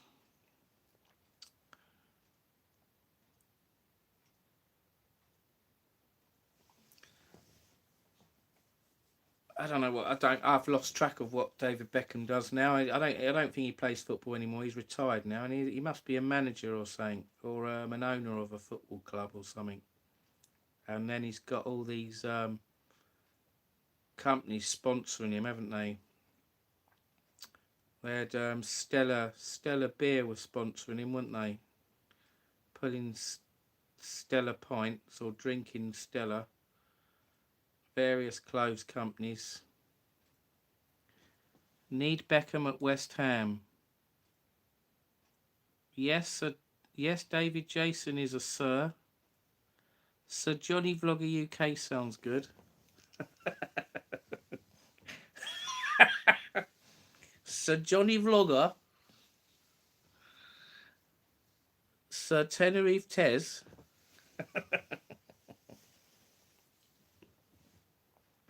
Sir Steve H.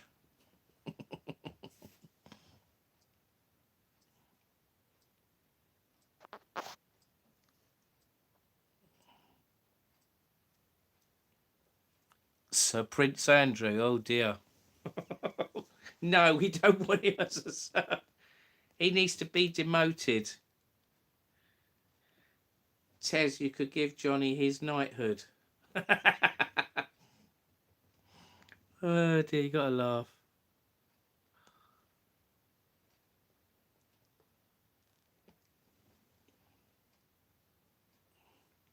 Sir Timothy Dowd.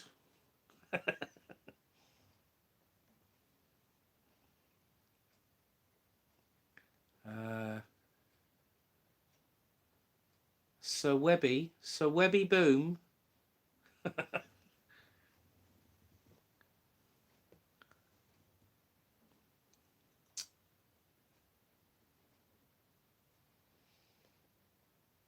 He's the mayor. He's the mayor of Kaleo Salvaki anyway, isn't he? Webby Boom.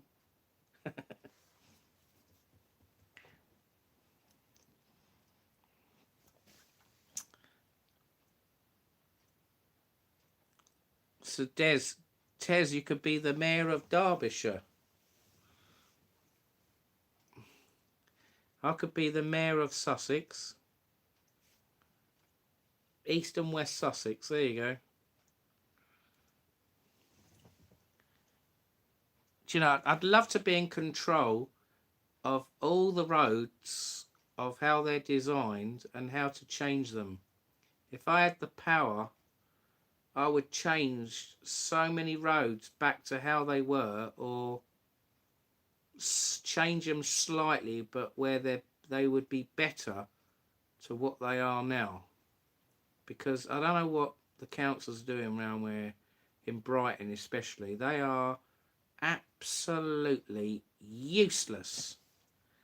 I don't think they live in Brighton, and they just sit at a desk and they think, oh right, my job's to do this, to make the roads good and all the buses and all that, and they just make up these ideas, they get approved, and then they make everyone's lives a misery in Brighton. I don't think it's right. I think it should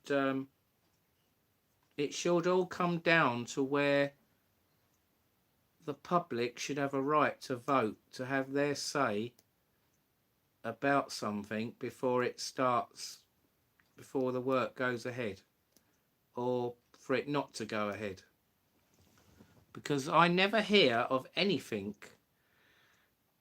when something's going to get done in Brighton, you don't hear of anything where the public can say their what's the word, have their vote or say their word about something. I mean, they do have a couple of meetings apparently, but they don't publicise them enough for people to then go along and have their say. It's always too late, too little too late, and then these things go ahead, and it's like, it's a bit like, is it Catherine Taylor going, what an effing liberty, what an effing liberty, you know, them getting the approval to go ahead with some of these ideas, these road schemes. Absolute crazy. I can see where the council are going wrong in Brighton. They're not attracting tourists. They're trying to deter people with cars. And a lot of people on Facebook, social media, they always say, I don't go to Brighton anymore because the car parks are too expensive and I go elsewhere. So that says it all, doesn't it? If people are not going to go there because the car parks are too expensive or parking is too expensive, then that's basically, businesses are going to suffer because there's less people going to go to Brighton. What's happened to the days when you used to get 30 minutes parking free, or free parking on a Sunday, or 1 hour free parking, 2 hours in certain areas? They're so mean now, the council. They don't give anything now. It's like you get to a bay and it's like you've either got to have a permit, or you've got to ring up a number and pay a charge, something ridiculous per hour, maybe £3, £4. Maybe in certain zones it's more expensive. It's all a rip-off. 10-minute cities in planning stage. Hear it here first. The end game is no travel allowed. 15-minute cities have already started. I think Wilkinson's have a sword. Off to bed now. Busy day defending Mandelson tomorrow. Okay, Sir Keir, Prime Minister. Don't work too hard.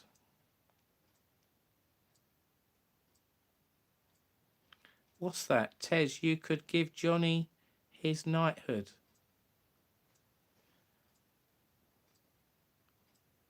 What's that? That might stop Johnny snoring.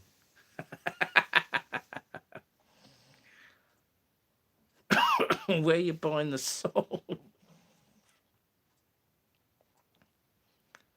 I remember seeing that, Steve, a couple of years back. 15-minute cities. What is a 15-minute cities? A 10-minute city? What is that, Steve H? I don't get it. What is that?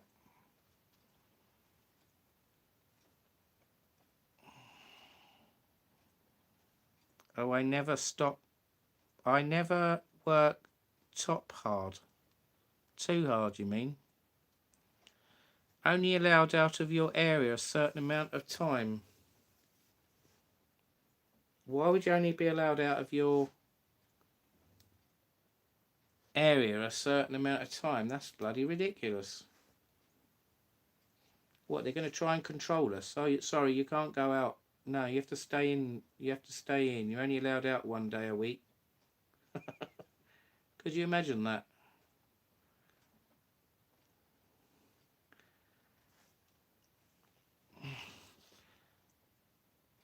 The environment comes first. I'll leave it out. Trump doesn't give an F about the environment, does he? And yet he's one of the biggest leaders in the world. Look at all those big power stations in America and all those big guzzling petrol cars. You know, like I said earlier, as fast as one area saves emissions, another area makes more emissions. So it doesn't really make any difference at the end of the day. The Amazon forest, a big chunk of that got destroyed, didn't it?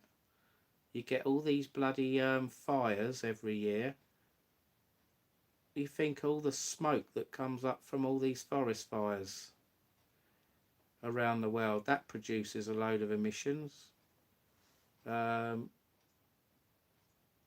not just cars, is it? Not just power stations. There's other types of pollution, like cows. Cows give out methane gases. We produce methane. Volcanoes erupt. They spew out loads of pollution, don't they, in the air? All that ash. You know, it's a never-ending story.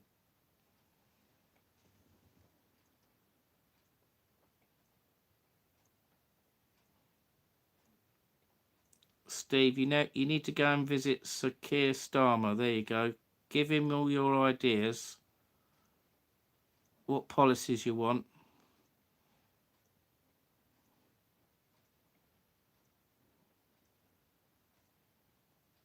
Trying to stop log burners. Hang on a minute, we've got Nigel Farage in now. Nigel Farage is coming. Wow, this is amazing. We got we got Karma in here and Nigel Farage.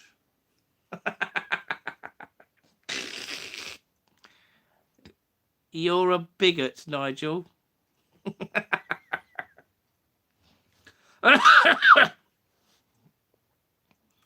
A good start would be to scrap everything you have done so far, Keir. That's why now I only buy organic milk. I've been buying it for a couple of years. Hi, Nigel.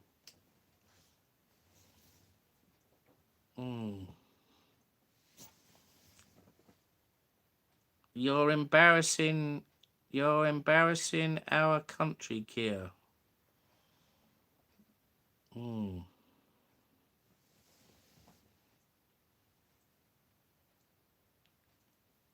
So, is immigration going to stop Nigel Farage and Sir Keir Starmer?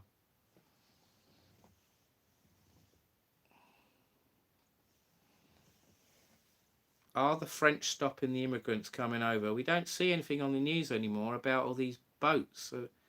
Is that because the media have been banned from filming it, or is it still going on? It's got to be going on.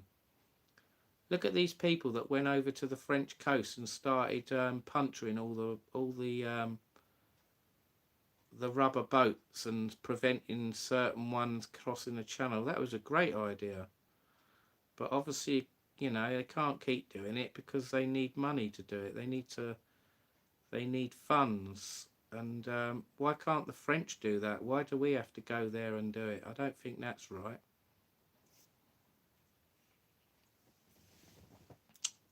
Yeah, go on, Nigel. You tell him. Andy Burnham on his way, lad. Only time before the MPS kick you out. Let the old age pensioners have a free bus pass. Don't be tight. God, you're still live. Yes, I'm still doing a live, Danny. We're having a bit of a laugh on here at the moment. We got Nigel Farage. We got Sir Keir Starmer. What have the old age pensioners done for me? The boat people are still waiting to get through the ESS. The EES. Yeah, that's a load of crap, isn't it? It seems to not be working. A lot of the machines have all been breaking down in Tenerife. They've been having massive queues. I think it's becoming a bit of a flop, that EES thing. Personally, I don't. What is the bloody point of that? Because when they put your passport into the scanner machine at the airport and they stamp it, surely that's going on a computer to say you're logging in and out of a country anyway, because they're still stamping you in and stamping you out. I thought the idea of the EES was so you didn't have to have your passport stamped anymore, and you just scanned your passport and show a fingerprint or four fingers fingerprints. But it's like it's as if you've got to do both, and it just seems pointless doing both. It seems a waste of time. It should be one or the other. You either have the machine scan the fingerprints, passport, and your photo, your face, or just have the bloody passport and the stamp. Not to have both. And I think old age pensioners deserve a bus pass, yes. I think they should have a train pass as well. They've worked hard all their life for their country and to pay taxes, and it's only right they should have a nice pension and have a free travel pass in the UK. There you go. Several disabled people. A lot of our old age pensioners not entitled to bus passes. The old age pensioners have given us our country what is a, but you destroy it all. We need to book somewhere to go, John, and get away from this weather. Yeah, we'll have to meet up, Danny, and work it out. But we can't do it right now, though. I'll have to try and meet up with you, mate, this week, okay? I'll message you.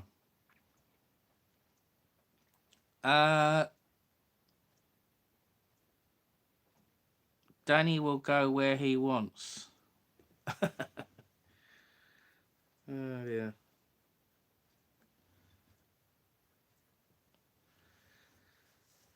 Right, I'm going to end this live in 10 minutes, guys. Yeah, we've been over 3.5 hours now. I'm getting tired now. I've had enough. It's been a good live. It's been a laugh, but there comes a time when you have to stop. So I'll say this every time now, my lives. We'll have to do it live another time and chat about all these questions and answers, and it seems like we're having a political debate now. It's like question time.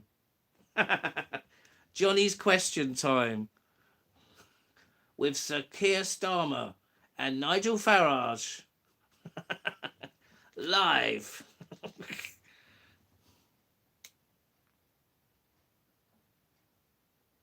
I don't like the shield. I prefer the spanner. I know. What's that all about? Why are we getting a shield all of a sudden? Some people are still seeing the spanners, apparently. It's crazy, isn't it? Right, what's happened to Nigel Farage then? Has he gone now? He's gone a bit quiet again. Taxing everything except newly arrived migrants. Yeah.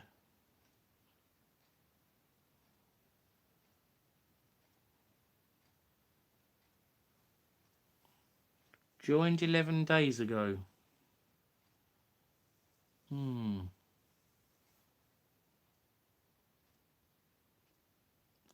Sir Keir Karma, Sir Keir Prime Minister is new then. What about Nigel Farage? How long's he been going? 10 months. Ooh. He's had a timeout. One timeout. He's been a naughty boy. Johnny, where's my shield? Take care, everyone. I will catch up with you another time. Okay, Tenerife Tez. Take care, mate. Thanks for coming on. See you another time. Keep pumping them videos out. Yeah, I'm gonna go in a minute. I've had enough now. My I'm yawning and my eyes are stinging now. It's not good to be staring at a phone for hours and hours and hours. The amount of time I spend on a phone in the day is ridiculous. Whether it's like editing a video or talking to someone, video chat, or browsing stuff on Google or whatever, YouTube. It's amazing how much time gets taken up. Maybe I should set a limit on my phone. You can set a limit, can't you? Like so many hours. And then it blocks you.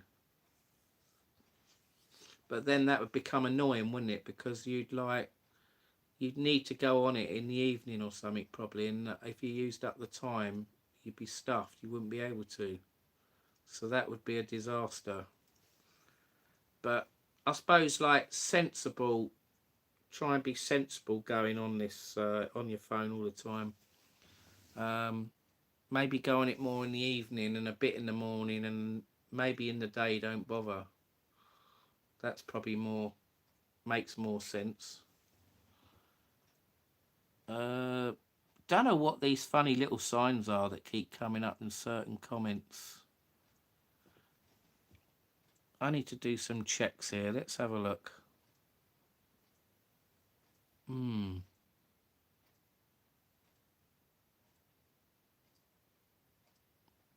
Ponytail, big up.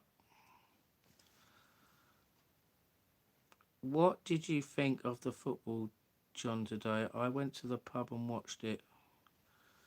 I thought it was rubbish, Danny. Brighton have got no ideas at the moment how to play football. We can't win a game. I don't think Brighton have won a game now in 11. They've only won one match in 11 games, which is pretty shocking, really. And if we're not careful, if we don't start winning, we could end up being very near the relegation zone, which I hope doesn't happen. I mean, it looks like Wolves and... Is it Burnley? Wolves and Burnley are down, isn't it? It looks like they're going to go down. West Ham, I reckon they're going to stay up. I reckon they're going to they're going to fluke it and stay up. So then at the moment it's Nottingham Forest that are sort of near the drop zone, isn't it? But then when it's above Forest, there's about 3 or 4 teams, and Brighton could be one of them. We could get sucked into the relegation zone. Hope we don't, but it's all about, you need the points, and if Brighton don't get the points, it's goodbye, innit? Premier League. I think it's something to do with the manager. I think Brighton need a new manager now. I think Hertzler's no good. We need another manager like De Furby or Serby, whatever you call him. He was a good manager. Even Graham Potter was better than that Thursler. We used to have a really solid defence and win a lot of games 1-0. And that's good enough at the end of the day. But I think every game now, Brighton are letting too many goals in, and or drawing too many. We're losing by silly.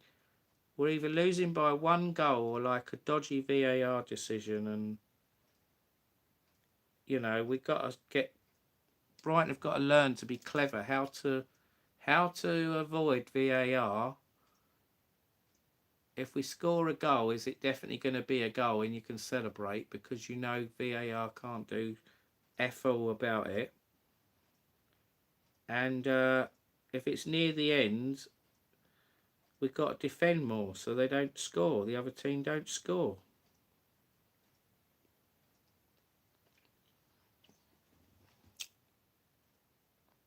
Well, the Argus got it wrong tonight. What have they got wrong then? What have they got wrong?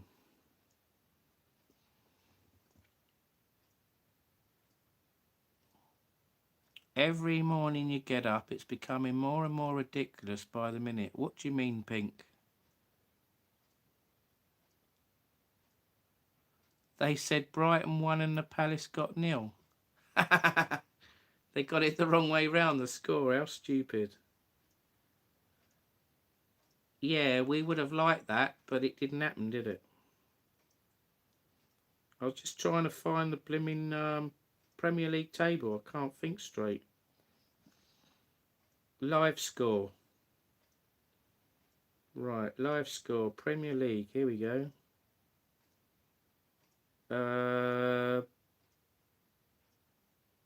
So Brighton are now 14th. We was like 8th, 10th the other week. 31 points. We're really struggling to get up to 40 points. That seems a mountain to climb now. 25 games. That means there's only 13 games left. Tottenham are struggling, aren't they? Tottenham have gone right down. So Nottingham Forest on 26, West Ham 23, Leeds 29. Leeds, I think they won the other day, didn't they? So then they're almost catching up with Brighton. So if they catch up with Brighton or overtake Brighton, Brighton could drop to 16th. It's quite a serious matter now. Yes. Oh dear, it could end up being a relegation battle. Brighton have got to start winning, man. We got to play Aston Villa Wednesday. I can't see Brighton winning that. I think you might as well just forget that. Villa are third with 47 points. Man United have got stronger. Chelsea sort of average. Liverpool average. Brentford are starting to get good. Everton are starting to get good. Sunderland have dipped a bit. Fulham and Bournemouth are quite good. Newcastle, they've gone down, haven't they? Palace got a fluky 3 points today. But they probably deserve to win because Brighton just couldn't do anything. Leeds are staying up. Match makers says. Leeds. You would like to go to the Liverpool game? Well, there is an FA Cup game next Saturday. No, Sunday. Is it Sunday? No, Saturday. But I've decided I'm not going. Brighton have got to play Liverpool at the Amex in... let's have a look. Got my... let's have a look. Brighton have got to play Liverpool the end of March, 21st of March. We've got to play Arsenal the 4th of March. Sunderland away. We've got Chelsea. Wolves and Man United in May. Chelsea in April. We've sort of played Man City now, haven't we? We drew one. No, we won 2-1. We beat Man City 2-1 at the Amex.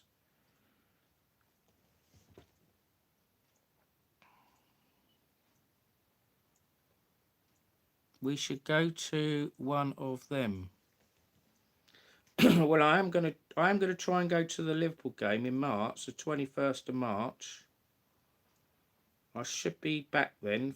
Yeah, should be back from air trip then. Arsenal I can go to. The Sunderland one I might not be able to go to that now.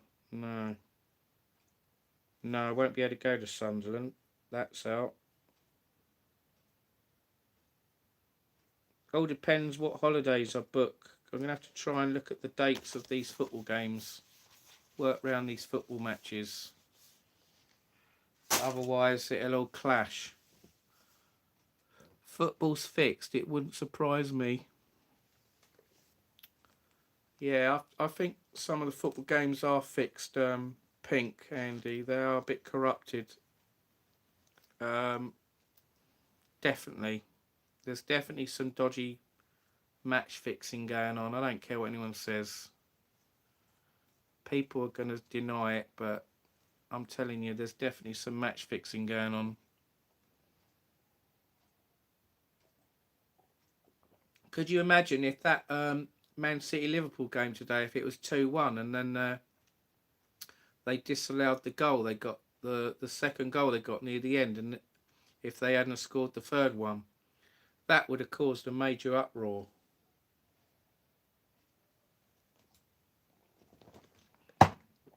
And that's what's been happening to Brighton. They've been having like dodgy VAR decisions right near the end of a game, and it ruins the game. I'm even beginning to think they should scrap VAR. I thought VAR was a good thing, but it's all right for certain things, but other things it's not all right for. I think like when it's this offside thing with VAR, I think they need to allow a bigger gap. Like there should be a gap between two players. I think a gap between two players, or like say a meter.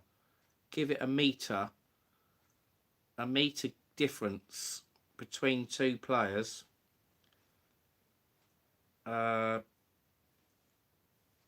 So then if it was so say like they were level, or like there's only like a little tiny bit of a foot difference, then I think they should just allow it to carry on. Ignore it. And that would make the game better. But hey, I'm not in charge of it all. John, it's a bit like you're playing cards. You know I'm only joking. Overpaid men running around a field in shorts is surely corruption because of money being made. Brighton really gone downhill now. No one stays out anymore. No, it's because there's nowhere decent to go out to in Brighton anymore, or people can't afford it. That's what it is. Anyway, it's 1 o'clock now. We've been live 3 hours 50 minutes, and I think well, one quick one. I think the prices of football matches is ridiculous. You know, like £39 to probably £60 to watch a football game is ridiculous. You know, it's only an hour and a half, for God's sake. Why can't the prices be like £30 max? Why has it got to be, or £40 max? Why has it got to be £50, £60 for certain games? I think it's just daylight robbery. Why are all the drinks and food expensive at half time or before the match? That all needs to be cheaper. They don't care. Footballers' wages should be lower. The prices of football players' values should be less. It's got out of control now. It should be capped. It needs to be capped. The Brighton Council need telling off, yes. Formula 1 drivers crash at 200 and walk away.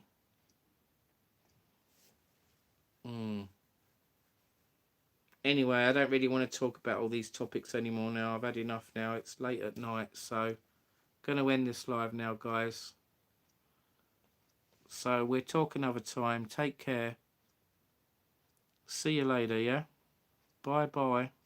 Good night. Thanks for coming on. See you another time. Bye. Bye-bye. Good night.